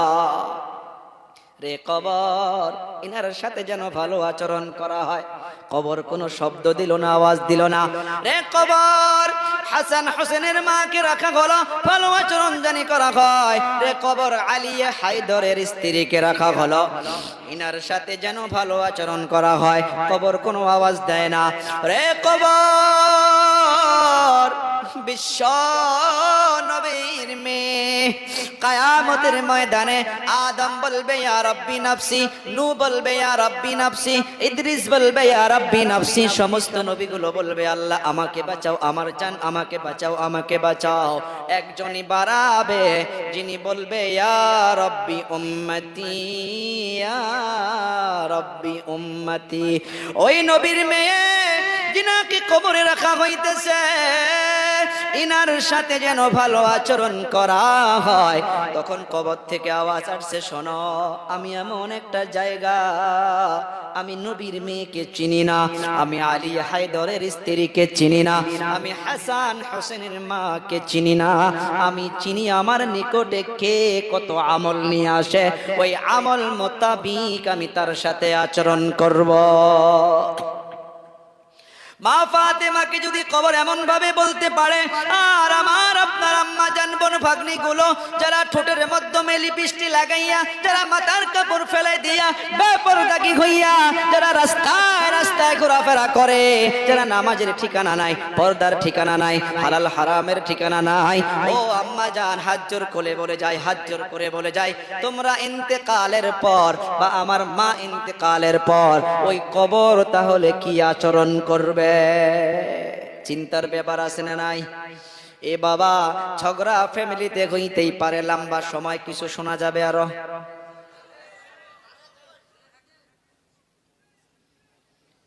জি, জায়গা পিছনে কষ্ট হইতেছে, যদি অল্প 10-15 মিনিট কারা কারা শুনবো আরো।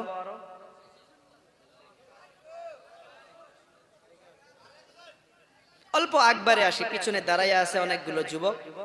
জি জি, ওঠাও ঠিক করেন না, বাম জলদি শেষ দেওয়ার চেষ্টা করবো, একবারে আসেন। আল্লাহর নবী সাল্লাল্লাহু আলাইহি সাল্লাতু, অনেকগুলো পয়েন্ট আছে, আমি চেষ্টা করি যে পয়েন্ট নিয়ে আলোচনা করব। স্বামী স্ত্রী জান্নাতের সম্পর্ক কোথায় মনে আছে? জান্নাত থেকে আসছি আমরা, মনে আছে না? দেনমত থেকে শুরু করছি, মনে আছে? এই সুখময় ফ্যামিলি, ইয়ানি আমরা তো জান্নাতের, তো জান্নাতে তো কাটাকাটি মারামারি টেনশন নাই, তো তাহলে এখানেও টেনশন হওয়া দরকার নাই, বাট হইতে পারে। সেটাকে স্যাক্রিফাইস কেমন ভাবে করব, আল্লাহর নবীদের মাঝখানেও হয়েছিল। তো প্রথম নাম্বার স্যাক্রিফাইস, নাম্বার 1 কি? এটাকে ভাইগুলো যদি বলে সব দোষ ভাবির, ভাবি যদি বলে সব দোষ ভাইয়ের, মিলব কি? চাচাগুলো যদি বলে সব দোষ তোমার চাচির, আবার চাচিগুলো যদি বলে সব দোষ তোমার চাচার, বলেন অল্প আগুন, এই আগুন কমবে না বাড়বে? সেই জন্য তৈয়ার হইয়া থাকি, সর্বপ্রথম আমরা সরি বলবো। বলতে পারবো? বউকে সরি বলা যাবে? কারা কারা বলবো দেখি? কি হবে বয়ান করে? 5 জন উঠাইছি, মাত্র 5 জন উঠাইছে। এই যারা বিয়া করো নাই তারা উঠাইও না, উঠাই নাই না? সবাই হাত উঠাই যে ইনশাআল্লাহ আমরা স্ত্রীর কাছে কিছু একটা হয়ে গেলে বলবো যে বাদ দেন, আমারও ভুল হইতেই পারে, মানুষ মানুষ। আর স্ত্রীদেরকে দেখবেন, আপনি যদি কোনো সময় নিজে ভুল স্বীকার আগেই করেন, ফুলে একবারে মোটা হয়ে যায়, বলবে যে হুজুর আপনি করনি কি? হ্যাঁ আমি কই, মাঝে মধ্যে মাঝে মধ্যে কই। সরি কর, স্যাক্রিফাইস ছেড়ে দেন, কিছু ছাড় আপনি দেন, কিছু ছাড় মা বোনগুলো দেখ, ফ্যামিলিটা দেখবেন সুখময় হইয়া যাবে। ছাড় দেন, ছেড়ে দেন, ছোট মোটো বস্তু নিয়ে লেগে থাকা যাবে না, কিছু একটা হইতেই পারে, হইতেই পারে, সেটাকে ছাড় দিতে হবে। রাজি আছি? নাম্বার 1, অনেক লম্বা বিস্তারিত আলোচনা করা যাবে না, পয়েন্টগুলো মনে রাখবেন। একটা সুখময় ফ্যামিলির জন্য প্রথম স্যাক্রিফাইসের মানসিকতা লাগবে। যদি স্যাক্রিফাইসের মানসিকতা না থাকে, ওই ফ্যামিলির মাধ্যমে দাউ দাউ করে আগুন জ্বলবে। নাম্বার 2, ঝগড়া করা যাবে না। ঝগড়া আল্লাহর নবী আর মা আয়েশার মাঝখানে হয়েছিল। এই ঝগড়াকে ডাইরেক্ট ঝগড়া বলা যাবে না, মধুর ঝগড়া বলতে হবে। মা আয়েশা আর বিশ্ব নবীর মাঝখানে মধুর ঝগড়া লেগে গেল। মা আয়েশা আমার আপনার নবীকে বলে, ও হুজুর অল্প চিন্তা করেন, আমার আপনার তো ঝগড়া লাহে লাহে বাড়তেই আছে। আল্লাহর নবী বলে, রে আয়েশা, আমিও তো এটা দেখতেছি, তুমি যখন আমার উপরে নারাজ হইয়া থাকো আমি বুঝতে পারি, আর যখন রাজি হইয়া থাকো আমি নবী সেটাও বুঝতে পারি। মা আয়েশা প্রশ্ন করলো, কাইফা ইয়া রাসূলুল্লাহ, কেমন করে আপনি বুঝতে পারেন যে আমি আপনার উপরে নারাজ হইয়া আছি বা আপনার উপরে রাজি হইয়া আছি? কেমন করে বুঝতে পারেন? মা আয়েশা রাদিয়াল্লাহু তাআলা আনহা প্রশ্ন করলো, কেমন ভাবে বলতে পারেন আমার আপনার নবী বলল, ও আয়েশা, তুমি যখন আমার উপরে রাজি হইয়া থাকো তখন তুমি দুআর মাধ্যমে বলো, ও মুহাম্মদের রব আমার সব গুনাহ মাফ করো। আর যখন নারাজ হইয়া থাকো তখন তুমি দুআর মাধ্যমে বলো, ও ইব্রাহিমের রব আমার সব গুনাহ মাফ করে দাও। তার মানে নারাজ হইয়া থাকলে আমার নামটা তুমি মুখে নাও না। মা আয়েশা তখন বলে উঠলো, ইয়া রাসূলুল্লাহ, ও পানের স্বামী গো, আপনার নামটা জবান থেকে চলে যাইতে পারে অল্প সময়ের জন্য, খোদার কসম কে বলতে পারি একটা সেকেন্ডের জন্য অন্তর থেকে নামটা চলে যায় না। সুবহানাল্লাহ। আলোচনা কিন্তু চলতেছে স্বামী স্ত্রীর, আরো কার? নবী আর নবীর স্ত্রী আয়েশা রাদিয়াল্লাহু তাআলা আনহা ঝগড়া হয়েছিল। আয়েশা বলে, এই ঝগড়াটা মিটমাট করার জন্য কাকে ডাকা যায়? আল্লাহর নবী বলে, আপনি বলুন। মা আয়েশা বলে, আপনি বলুন। আমার আপনার নবী বলে, ওমরকে ডাকি। যেমন আজকে আমাদের মাধ্যমে ঝগড়া লাগলে স্ত্রীর বড় ভাই যদি 3 জন থাকে, একজনের যদি গুসা বেশি থাকে, তখন যদি বলে বড় ভাইকে ডাকবো, দেখবেন স্ত্রী ঠাস করে বলে যে না, ডাকার দরকার নাই। কয় না নাই? মা আয়েশা বলে, না না না, আল্লাহর নবী বলল ওমরকে ডাকি। মা আয়েশা বলল, ওমরু গালিদ, ওমরের মেজাজটা বেশি চড়া। যে ওমর রাস্তা দিয়া যদি একদিন যায়, ওই রাস্তা দিয়া শয়তান 40 দিন পর্যন্ত হাঁটে না। একজন মুসলিম একজন ইহুদি কিছু কারণে ঝগড়া হয়েছিল, আল্লাহর নবীর নিকটে চলে গিয়েছিল, ইয়া রাসূলুল্লাহ এমন এমন ভাবে ঝগড়া হয়েছে। আল্লাহর নবী ফয়সালা করে দিয়েছে, ফয়সালাটা মুসলমানের বিপক্ষে চলে গিয়েছে, ইহুদির পক্ষে চলে গিয়েছে। 2 জন ওখান থেকে বাহির হওয়ার পর মুসলমান জন বলতেছে যে আমি এই ফয়সালা মানি না। কার ফয়সালা মানে না? বিশ্ব নবীর ফয়সালা মানি না, ওমরের দরবারে চলে যাইতে হবে। এই মুসলমান জন ইহুদি ভাইকে নিয়ে ওমরের দরবারে চলে গেল। যাওয়ার পর বলতেছে, ও ওমর, দয়ার নবী মুহাম্মদ ফয়সালা করে দিয়েছে, ইহুদির পক্ষে ফয়সালা করেছে, আমার বিপক্ষে ফয়সালা করে দিয়েছে। এই ফয়সালা পছন্দ হয় নাই, সেই জন্য তো আপনার বগলে আসছি। আমার আপনার মতন মানুষ হইলে ফুলে যাইতাম না, নাই কোন? বলে, হ্যাঁ আমার বগলে আইসা ভালো হইছে। ওমর বলে, দাঁড়া, নবীর ফয়সালা পছন্দ হয় নাই? বলে, না, দাঁড়া দাঁড়া, আমি ভিতর বাড়ির থেকে আসি। ওমর চলে গিয়েছে, বিসমিল্লাহ বলে তলোয়ারটা বাহির করে নিয়ে আসছে। বাহির করে নিয়ে আসার পর তলোয়ার উঠাইয়া বলছে, দাঁড়া দাঁড়া, তুই মুসলমান হইতে পারস যে নবীর ফয়সালা মানে না? ওমরের ফয়সালা এইটাই, তার দুনিয়াতে বেঁচে থাকা যাবে না। ঠাস করে আল্লাহু আকবার বলে গল্লার থেকে মাথাটা আলাদা করে দিয়ে বলল, ওমরের ফয়সালা এইটা। আল্লাহু আকবার। এ বাবারা, বন্ধুরা, সে ওমরের কথা বলতেছে। মা আয়েশা বলল, না না না, ওমরু গালিদ, ওমরের মেজাজটা চড়া। আল্লাহর নবী বলে, তাহলে কাকে ডাকি? বলে, আব্বু জানকে ডাকেন, আবু বকর। বলে, আবু বকর নরম মেজাজের মানুষ। আবু বকরে যে কত নরম মেজাজ সবাই জানি, কিন্তু নরম মানুষ যখন গরম হইয়া যায় তাকে কিন্তু থামানো মুশকিল হয়। আবু বকর এক জায়গায় দাঁড়াইয়া আছে, 3 জন ইহুদি আবু বকরকে গালি দিতেছিল। এ আবু বকর, তুই ফকির, তোর 14 গোষ্ঠী ফকির, তোর বাপ ফকির, তোর মা ফকির। আবু বকর গালি শুনতে আছে, কোনো রিপ্লাই দেয় না, কারণ ধৈর্য ধারণ করতেছে যে গালি তো আমাকে দিয়েছে, দেখ আমার গুনাহ মাফ হবে। আবু বকর কোনো রিপ্লাই দেয় নাই। গালি শুনতে শুনতে ওই ইহুদি 3 জন আল্লাহকে গালি দিল। নাউজুবিল্লাহ বলি, আল্লাহকে গালি দিল, আল্লাহর নবীকেও গালি দিল। আবু বকর লাল হইয়া গেল, থরথর করে কাঁপা শুরু হইয়া গেছে। 1 কদম 2 কদম করিয়া গোসা যখন উঠে গেছে, বিসমিল্লাহ বলিয়া ওই ইহুদির গালে থাপ্পড় মেরে দিয়েছে। আল্লাহু আকবার বলি।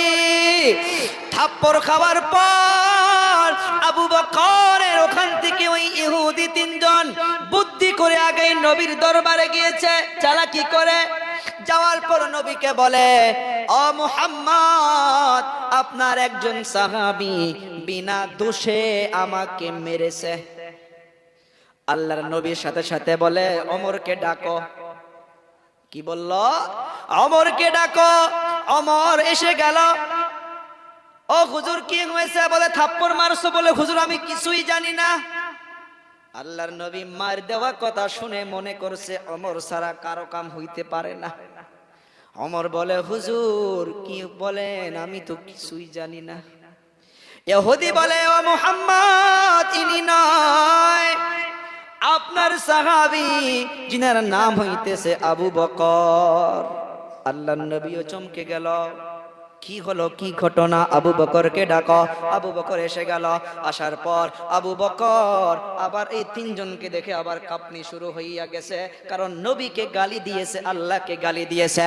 একজন ইমানদার, তার ভিতর যদি ঈমান থাকে, কেউ যদি আল্লাহর নবীকে তার সামনে গালি দেয়, আল্লাহকে গালি দেয়, তার ঈমানি পাওয়ার যদি থাকে, সে জানের পরোয়া করবে না, মালের পরোয়া করবে না, তাকে ছেড়ে দেওয়ার জন্য রাজি হবে না। কথা কর। এ বাবা, নামাজ না পড়তে পারে 10 জন যুবককে দাঁড়াইয়া দেন।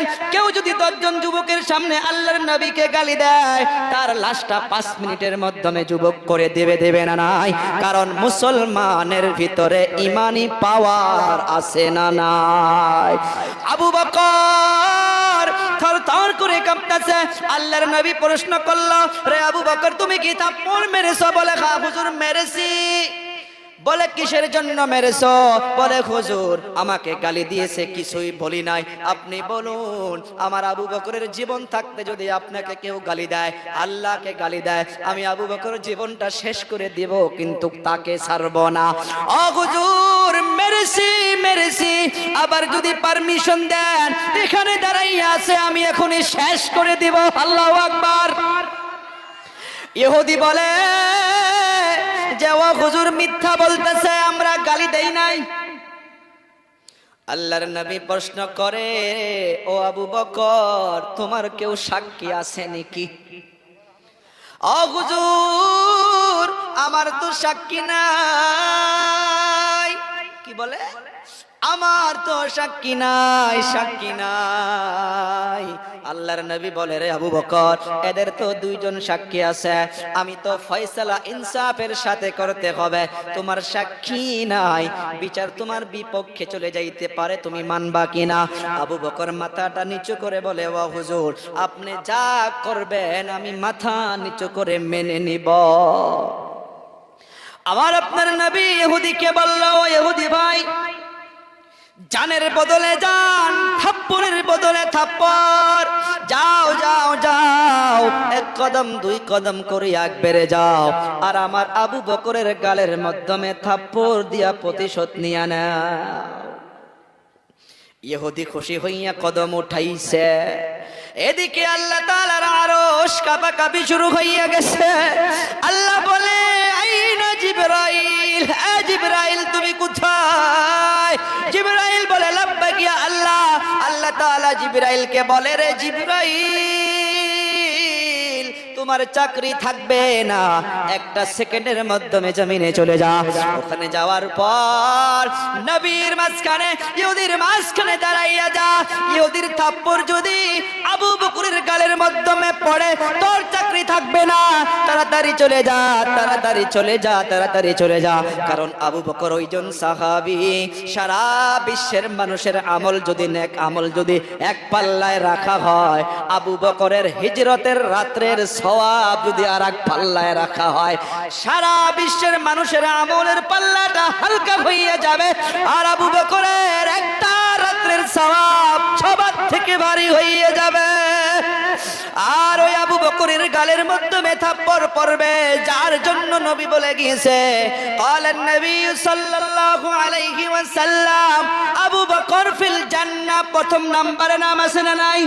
আবু বকর ফিল জান্নাহ, ওমর ফিল জান্নাহ, ওসমান ফিল জান্নাহ, আলী ফিল জান্নাহ, তালহা ফিল জান্নাহ, জুবাইর ফিল জান্নাহ ইত্যাদি। যা যা যা রে জিবরাইল, নবীকে বলে দে আবু বকরের সাক্ষী জমিনে কেউ থাকতে না পারে, আমি আল্লাহ তাআলা জানিয়ে দিলাম। নবীকে গিয়া বলে দে আবু বকর সত্য সত্য সত্য, আর এর সাক্ষী দুনিয়ার কেউ না কেউ না, আবু বকরের সাক্ষী আমি আল্লাহ রব্বুল আলামিন নিজে। এ বাবারা বন্ধুরা, ওই আবু বকরকে মা আয়েশা আর বিশ্ব নবীর ঝগড়া মিটানোর জন্য ডাকানো হয়েছে, মধুর ঝগড়া। আবু বকর এসে গিয়েছে, দরজা খুলে দেওয়া হয়েছে, স্বামী স্ত্রীর ঝগড়া নিয়ে আলোচনা চলতেছে। এখন ঝগড়াটো লাগার পর কেউ যদি মুরব্বী আনে কেরাম যদি আসে ঝগড়া মিটানোর জন্য, কেউ না কেউ তো বলতে হয় কি নিয়ে ঝগড়া লেগেছিল, বলা লাগে না? মা আয়েশা বলে ও হুজুর, আমার আপনার ঝগড়া কি নিয়া? আপনি বইলেন। আমার আপনার নবী বলে রে আয়েশা তুমি বইল। আয়েশা একটা কথা স্লিপ কইরা বলে ফেললেন, আমার আপনার নবীকে বললেন, আপনি বইলেন ওয়ালা তাকুল ইল্লা হাক্কা, নাউজুবিল্লাহ বলি, আর জোরে বলি নাউজুবিল্লাহ। মা আয়েশা বলে ফেলল, ও হুজুর আপনি বইলেন, কিন্তু যেটা হক সেটাই বইলেন, না হক কথা বইলেন না। নাউজুবিল্লাহ, নবী কোনদিন বেহক কথা বলতে পারে গো? কথা কোন পারে? কারণ কোরআন দলিল দিচ্ছে ওয়া মা ইয়ানতিকু আনিল হাওয়া ইন হুয়া ইল্লা ওয়াহয়ুন ইউহা। আল্লাহ তাআলা জানাইয়া দিল, নবী আমার নিজের পক্ষ থেকে কোনো কথা বলে না, নবী আমার নিজের ইচ্ছা করে কোনো কথাই বলে না। আবু বকর দাঁড়াইয়া দেখলো, আবু বকর দাঁড়াইয়া দেখলো যে আয়েশা ভুল বলে ফেললো। আবু বকরের আবার গুসা উঠে গেল। আবু বকর বলে রে আমার মেয়ে, আমি কি তোমাকে শিক্ষা দিয়েছি? আবু বকর গুসা হইয়া এক কদম দুই কদম করিয়া মা আয়েশার নিকটে গিয়া মা আয়েশাকে এমন ভাবে থাপ্পড় মেরেছে, মা আয়েশা জমিনে পড়ে গিয়েছে। তুই মেয়ে হইতে পারিস, কিন্তু আমার সম্মুখে নবীর অপমান আমি মানি না। মা আয়েশা জমিনে পড়ে গেল। আবু বকরের গোসা এখনো শেষ হয় নাই। আবু বকর আবার মারার জন্য প্রস্তুতি নিয়েছে। আল্লাহর নবী মনে করলো যে আমার নরম দিলের সাহাবী গরম হইয়া গেছে, আয়েশাকে বোধহয় আবার মারবে। আমার আপনার নবী মাঝখানে গিয়া দাঁড়াইয়া গেছে। আবু বকর বুঝতে পারলো যে নবী চায় না যে আমি আবার আয়েশাকে মারি। আবু বকর মাথাটা নিচু করে বাহিরে চলে গেল। এখান থেকে একটা নোক্তা বাহির করেছে মুহাদ্দিসিনে কেরাম, ও যুবক, আপনারা ভাই ভাই ঝগড়া হইতে পারে, এলাকার মাধ্যমে ঝগড়া হইতে পারে। ওই ঝগড়ার সময় যদি কোনো মুরব্বী মানুষ যদি গিয়া দাঁড়াইয়া যায়, কোন ওলামা কেরাম যদি তোমার নিকটে গিয়া বলে রে বাবা বাদ দে বাদ দে, এই মুরব্বীদের সম্মানের খাতিরে বাবা তোমার ঝগড়া ওই জায়গায় তুমি খতম করে দাও, সাইলেন্ট হইয়া যাও, এর মাধ্যমে তোমার জন্য ভালাই আছে। আবু বকর বাইরে চলে গেল। আল্লাহর নবী মা আয়েশা যে জমিনে পড়ে আছে, মাগুলো শুনবেন, স্বামীগুলো শুনবেন। আল্লাহর নবী মা আয়েশার নিকটে যাইতেছে, যাওয়ার পর হাতটা একবারে দিছে। আল্লাহর নবী সুবহানাল্লাহ বলা যাবে না, হাতটা একবারে দিয়ে আয়েশাকে বলে রে হুমায়রা। মা আয়েশার উপাধি ছিলেন হুমায়রা। এখানে আর একটা কথা বলি রে যুবক, যারা বিবাহ করেছো বিবাহ যারা করেছো, স্ত্রীকে ভালো নাম দিয়া উপাধি দিয়ে ডাকাটা সুন্নাত। আপনি নিজের স্ত্রীকে জান বলে ডাকতে পারবেন, আপনি নিজের স্ত্রীকে সোনামণি বলে ডাকতে পারবেন, আপনি নিজের স্ত্রীকে ময়না পাখি বলে ডাকতে পারবেন, কিন্তু গার্লফ্রেন্ডকে নয়। জান গো জান, তোর জন্য আমার কলিজাটা আছে। কোয়া যাবে কি? এই যে কথা কন না, কোয়া যাবে? কয় না নাই? মোবাইল চেক করেন, গার্লফ্রেন্ডের নামবে লাভের চিন দিয়া জান রেখে রাখছে না নাই? 100 জন যুবককে দাঁড় করো, কমসে কম 80 জনের মোবাইলে বাড়াবে লাভের চিন দিয়া মাই হার্ট লেখে রাখছে না নাই? আছে না? কয় নাই। ফেরেশতা তাহলে তো বয়ান করার দরকার নাই। এ বাবা, আমার সঙ্গে 2 জন থাকে, 2টা আমার সম্বন্ধী ভাই। রাত যখন 4টা 3:30 বেজে যায়, আমার সম্বন্ধীর বউয়ের ফোন আসে। আমি তো গাড়িতে তার ব্লুটুথ করে নেই, ওখানে সুন্দর করে লেখা ওঠে জানু।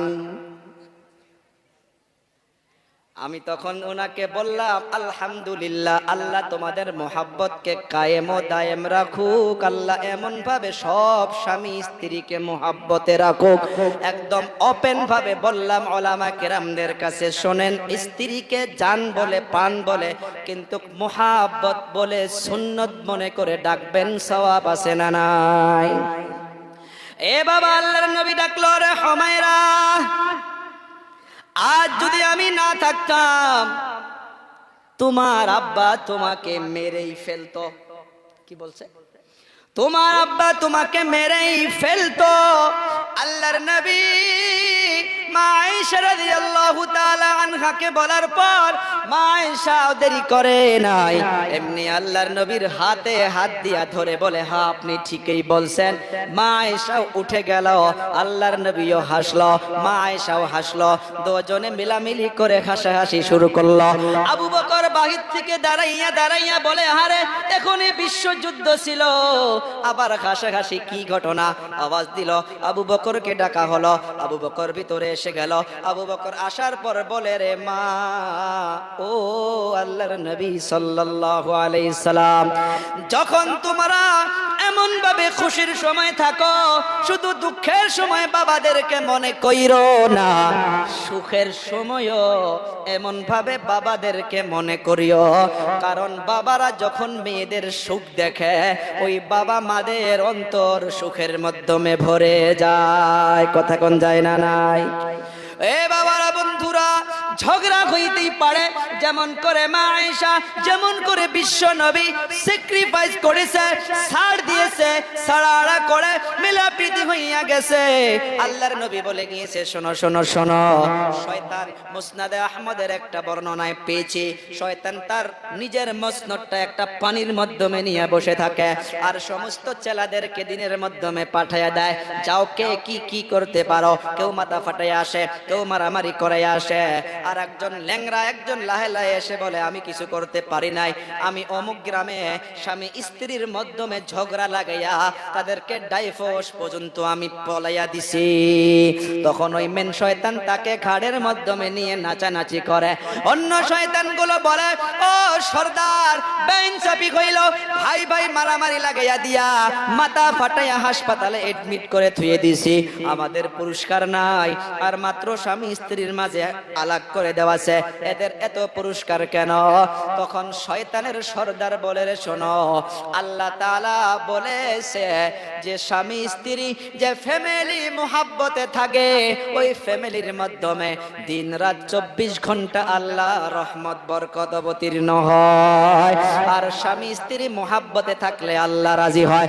আর আমার শয়তানের কাজই তো উল্টা, যেটা কাজে আল্লাহ খুশি হয় সেটা কাজ থেকে উল্টা হওয়া। তাই স্বামী স্ত্রী ঝগড়া করলে আমি শয়তান খুশি হইয়া যায়, আর স্বামী স্ত্রী ঝগড়া না করলে আল্লাহ খুশি হইয়া যায়। সবাই চিৎকার মেরে বলুন, আমরা আল্লাহর খুশি চাইবো নাকি শয়তানের খুশি চাইবো? আল্লাহর খুশি যদি চাই, তাহলে ঝগড়াকে নো বলে দেই, মানা করে দেয়, ও বাবা 2 নাম্বার ঝগড়া করা যাবে না। 3 নাম্বার হইতেছে, স্বামী শুধু জান্নাতে একলাই গেলে হবে না, কারণ স্বামী স্ত্রী দুজনে জান্নাতে আগেই বলেছে। সেই জন্য ইবাদতের মাধ্যমে স্ত্রী ঘুমাইয়া থাকলে ফজরের টাইমে হাজবেন্ড স্ত্রীকে উঠাইয়া দেবা, আবার স্বামী ঘুমাইয়া থাকলে স্ত্রীগুলো স্বামীকে তোলাইয়া দিবা। কারণ জান্নাতে যাওয়ার জন্য, ইবাদতের জন্য একজন আরেকজনকে সহায় সহযোগিতা সহযোগিতা করতে হবে। ও মা, আপনার স্বামী যদি না ওঠে, ঠান্ডা দিন, হালকা করে পানি নিবা, নিয়ে অল্প সিটা দিবা, আপনার স্বামীকে তুলে দিয়ে নামাজের জন্য দাঁড় করাইয়া দিবা। দুজনে আল্লাহর জান্নাতে যাওয়ার জন্য একজন আর একজনকে সহযোগিতা করতে হবে। নাম্বার 4 হইতেছে রে বাবা, গজবের একটা কথা, এই দুনিয়ার মাধ্যমে সুখময় ফ্যামিলি গুলো জাহান্নামের টুকরা হওয়া। বিশেষ করে আর একটা কারণ হয়েছে, এই কারণটা বলে শেষ করব, সময় অনেক হইয়া গেছে। এই কারণটা হইতেছে সন্দেহ বিমার। আছে না নাই? সন্দেহ বিমার। স্ত্রী হাজবেন্ডকে বলে, দেখি আপনার মোবাইল কোথায় কোথায় চ্যাটিং করেছেন, ফেসবুকে কার কার নাম আছে, ইনস্টাগ্রামে কাকে কাকে ফলো করেছিলেন। আবার হাজবেন্ড তো স্ত্রীকে বলে, তোমার মোবাইলও দেখি, সন্দেহ আছে না নাই? এই সন্দেহ করতে করতে করতে করতে রে বাবা, ভালো ভালো ফ্যামিলি গুলো জাহান্নামের টুকরা হইয়া যাইতেছে। হা হা হা, কোন যদি সন্দেহের কারণ নিশ্চয় হয়েই থাকে, তাহলে মুরব্বীদের মাধ্যমে সলভ করেন। স্বামী স্ত্রী সন্দেহ করা করে নিয়ে পিটনা পিটনি দেওয়া দেবী কইরেন না, এমন ভাবে জাহান্নামের টুকরা হইয়া যাবে। আপনার মেয়ে বড় হইতেছে, আপনার ছেলে বড় হইতেছে, ছেলে মেয়ে বড় হওয়ার পরেও মা বাবার সন্দেহের কথা শুনতেছে। 100 ফ্যামিলির মাধ্যমে 80 ভাগ ফ্যামিলিতে এরকম হইতেছে, মেয়ে বাবার বদনাম শুনতেছে, ছেলে মায়ের বদনাম শুনতেছে। অন্তরে হাত দিয়া বলে, ওই ছেলে মেয়েগুলো বড় হইলে কি হবে? কথা কয় না। সেই জন্য সন্দেহ বেমার বাদ দিতে হবে। এই সন্দেহ বেমার বাদ দিতে গেলে কোরআনে কারীম তো অনেকগুলো লাল সিগন্যাল লাগিয়ে দিয়েছিলেন। কারো বাড়িতে বেগার পারমিশনে যাওয়া যাবে না। আজকে যায় না নাই? ইয়া আইয়ুহাল্লাযীনা আমানু লা তাদখুলু বুয়ুতান গায়রা বুয়ুতিকুম হাত্তা তাস্তানিসু ওয়া তুসাল্লিমু আলা আহলিহা। আল্লাহ তাআলা বলল, তোমরা একজন আরেকজনের বাড়িতে এমনি প্রবেশ করতে পারবা না। তোমরা ইজাজত চাও, সালাম পেশ করো, 3 বার করে সালাম দাও। তারপর যদি কোনো আওয়াজ না আসে, পরের আয়াতে আল্লাহ তাআলা বলতেছে, তোমাকে যদি ফিরে যেতে বলে তুমি ফিরে যাও। এখানে মুহাদ্দিস মুফাসসিরিনে কেরাম লিখেছে, বাড়ির মাধ্যমে আপনি একা আছেন, আপনার উপযুক্ত ছেলে নাই, আপনার শ্বশুর আব্বা নাই, বাড়ির মাধ্যমে কোনো মুরব্বি নাই, কোনো মানুষ যদি বাড়ির থেকে আওয়াজ দেয়, আপনার আওয়াজটা ওই সময় নরম হতে হবে না, আপনি শক্তভাবে রে মা, আপনি ঘরের ভিতর থেকে রিপ্লাই দিয়ে দেন। আর আপনি বলুন, এখন নাই কেউ, পরে আসবেন, এখন আসা যাবে না। কিন্তু আমাদের মা বোনগুলো বলে যে, আসেন ভাই, ময়নার আব্বা না থাকলে কি হবে, আসেন একটা তামুল তো কমসে কম খেয়ে যান। কয় না নাই? এই যে তামুল খাইতে যাবেন, ওই বাড়ির মাধ্যমে তো কেউ নাই। সাহাবী প্রশ্ন করেছিল, ইয়া রাসূলুল্লাহ, ইয়া হাবিবাল্লাহ, আমি আমার মায়ের ঘরের ভিতরে প্রবেশ করতেও কি পারমিশন লাগবে? আল্লাহর নবী প্রশ্নর জবাব দিয়া বলল, রে সাহাবী, তুমি কি চাও নাকি তোমার মাকে তুমি খারাপ অবস্থায় দেখবা? সাহাবা কেরাম বলল, মাআযাল্লাহ, কখনো নয়। তখন আল্লাহর নবী বলল, তাহলে তোমার মায়ের রুমে প্রবেশ করতে গেলেও তুমি পারমিশন নিতে লাগবে। এ বাবা, বড় ভাইয়ের বাড়িতেও এমনি যাওয়া যাবে না। আপনার খালা আম্মার মেয়ের বিবাহ হয়েছে, আপনার বোন হইতে পারে, আপনি এমনিও যাইতে পারবেন না। এই জায়গাগুলো যদি রেড সিগন্যাল, লাল সিগন্যাল গুলো যদি আপনি ভঙ্গ করে যান, এমন কার্যকলাপে লিপ্ত হইয়া থাকলে 100-র ভিতরে 100 আপনাকে সন্দেহের মাধ্যমে পড়তেই হবে। সমাজে আছে না নাই? গাড়ির মাধ্যমে চলে যান, পুনার মাধ্যমে গেলাম, পুনা রাত্রিবেলা 2টা বাজায়, কারের মাধ্যমে বসে আছি, পুলিশ নাই, কেউ নাই, কেউ নাই। বলি, ও ভাই, গাড়ি কেন আপনি দাঁড় করলেন? যান, চলে যান। বলে, হুজুর যাওয়া যাবে না। বলে, কেন? বলে, আমি তো বললাম কেউ নাই। বলে, কেউ না থাকলে কি হবে? ওই যে তাকাইয়া দেখেন, লাল লাইট জ্বলতেছে, লাল লাইট জ্বলতেছে। এই লাইটকে যদি আপনি এমনি ভঙ্গ করে চলে যায়, এই চলে যাওয়ার সাথে সাথে গাড়ির নাম্বারটা উঠে যাবে, আর আমার নামে আগামীকাল ফাইন হইয়া যাবে, আর কোর্টের মাধ্যমে হাজিরি দিতে হবে। এ বাবা, দুনিয়ার লাল সিগন্যাল বুঝলাম, দুনিয়ার সিগন্যাল কি বুঝলাম পুলিশের 1000 টাকা ফাইনের জন্য, আর আল্লাহ তাআলা যে নিষেধ করলো কারো ঘরেতে যাওয়া যাবে না, কারো বাড়িতে যাওয়া যাবে না, বদনামে পড়তে হবে, জাহান্নামে যাইতে হবে, এটা বুঝলাম না, কপালটা পোড়া তার জন্য। মানা যাবে কথাগুলো? মানবো তো ইনশাআল্লাহ? মানার চেষ্টা করবো রে বাবা। এমন ভাবে অনেকগুলো তাবিজ আছে আরো, অর্থাৎ এরকম টিপস রয়েছে, আমরা আমলের মাধ্যমে আসি। স্বামী স্ত্রী দুজনে একত্রিত হয়ে থেকে আপনার সুন্দর করে, মা বাবা বাড়িতে রয়েছে রে বাবা, স্ত্রীদেরকেও বুঝাও, আপনিও নিজের শ্বশুর শাশুড়ির খবর রাখেন, আপনার স্ত্রীও আপনার মা বাবার খবর রাখবে, দুজনে মিলাপিতিরে চলেন, সংসারটা ফ্যামিলিটা জান্নাতের টুকরা আল্লাহ বানাবে। এ বাবারা বন্ধুরা, দুনিয়ার মাধ্যমে এমন ভাবে জীবন পার হইতে হইতে, ওই যে আগেও বলেছিলাম রে বাবা, মা বাবা গুলো টেনশনে পড়ে যায় যখন ছেলের স্ত্রী যখন এমন ভাবে ঝগড়ায় থাকে, মা গুলো তানহায় বসে বসে কান্না করে, মা বাবা গুলো টেনশনে পড়ে যায় রে বাবা। এই বয়সস্থ মা বাবাদেরকে আমরা কষ্ট দেব না, মা বাবাদেরকে খেদমত করব। মা বাবারা বেঁচে থাকা অবস্থায় আমরা তাদের মুখে আপেল তুলে দেব, আঙ্গুর তুলে দেব। আফসোস আফসোস আফসোস, মা বাবা বেঁচে থাকতে আমরা তাদের খবর নেই না, মরে যাওয়ার পর তাদের নামে আমরা গরু জবাই করে পার্টি করি। এ বাবা, মা বাবার খেয়াল করি, মা বাবার দেখভাল করি। আমি আগেই বললাম, এই যে বাড়ির থেকে বাহির হইয়া আসি, কত বড় নেয়ামত যেন নিয়ে আসি রে বাবা। মায়ের দোয়া বাবার দোয়া নিয়ে বাড়ির থেকে বাহির হই, কোন কারণে যদি মা কোনদিন আসার সময় বাড়িতে না থাকে, গাড়িতে বসে যতক্ষণ মাকে ফোন করি না, অন্তরে শান্তি আসে না, শান্তি আসে না। এই যে গভীর রজনীতে অনেকগুলো যুবক, অনেকগুলো বাবারা আছেন, বাড়িতে যাবেন, মায়ের কথা শুনলেন, আমার কথা শুনলেন, যাক সাদুল হুজুর বলে গেল, বাড়িতে উনি চলে যায়, তার মা নাকি দরজা খুলে দেয়। আহারে, আজকে যদি আমার মা থাকতো, আমার বাবা থাকতো, আমিও বাড়িতে যাওয়ার পর মাকে মা বলে ডাকতে পারতাম, বাবাকে বাবা বলে ডাকতে পারতাম। এ বাবা, আল্লাহ তাআলা জানিয়ে দিছে, রব্বির হামহুমা কামা রব্বায়ানি সগীরা। দোয়া করো রে যুবক, যাদের মা বাবা চলে গিয়ে তাদের জন্য রহমতের দোয়া করো, যাদের মা বাবা বেঁচে আছে তাদের খায়ের খা করো, তাদের মুখে আপেল আঙ্গুর তুলে দাও। ঠান্ডার দিন মা বাবা কেমন ভাবে আছে, কি ঠান্ডার কাপড় পরিধান করে আছে, রাত্রবেলা ভালো কম্বল নিয়ে ঘুমায় কিনা, ওই মা বাবার খবর নেও রে বাবা। আল্লাহ দুনিয়াতেও কামিয়াব করবে, আখিরাতেও কামিয়াব করবে। দুনিয়ার জমিনে সন্তানের জন্য মা বাবা এত কিছু করতে পারে, আরে সন্তান মা বাবার জন্য আমি আপনি দুনিয়ার মাধ্যমে কি করতেছি, অল্প প্রশ্ন করলে নিজেই নিজের কাছে জবাব পাওয়া যায়। এ বাবা, লম্বা করব না, আর 10টা মিনিট। আমি তো কালেকশন করতেও জানি না, আর কালেকশন সবাও না, কিন্তু মানব সেবার জন্য দুনিয়ার মাধ্যমে হকুল ইবাদত, হকুল খেদমত, একটা রইতেছে হুকুকুল্লাহ, আর একটা হইতেছে হুকুকুল ইবাদ। একটা বান্দার হক, বান্দার হক। আমি নিজে ওরে বাবা কোন গরিবকে দেখে থাকতে পারি না। আমার গাড়ির ডিকি খুলে দেখেন, এখনো ঠান্ডার পাসরা পাবেন, কিনে রেখে দিয়েছি।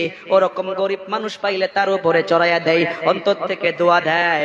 এই দোয়াটাই হইল আসল কাজ, ময় মুরব্বীর দোয়া, ওরকম দুখিয়া মানুষের দোয়া। এদের এই যেটা যুবকরা যেটা হেল্প মিশনের যেটা নাম দিয়ে একটা ট্রাস্ট বা একটা সোসাইটি করেছে, আমরা ইখলাসের সাথে রে বাবা সবাই সহায় সহযোগিতা করে। আপনাদেরকেও বলবো, মজবুত করুন, শক্ত করুন। এলাকার মাধ্যমে কোনো গরিব মানুষের বিবাহ হয় না, আপনাদের এই এখান থেকে কমসে কম 1 লক্ষ টাকার নিয়াত করুন, 1.5 লক্ষ টাকার নিয়াত করুন, যে ও বাবা আপনার টাকা পয়সা নাই, টেনশন লাগবে না, আপনার মেয়ে, আমার বোন, আমার ভাগ্নি, আমরা এই হেল্প মিশন থেকে আমরা দায়িত্ব নিয়ে নিলাম, আমরা এই বিবাহটা দিয়া দিব। পারবো কিনা যুবক? একথা কোন পারবেন কিনা? নিয়ত করেন। এর জন্য আমরা সহায় সহযোগিতা করতে হবে, এর জন্য আমাকে আপনাকে সাথ দিতে হবে।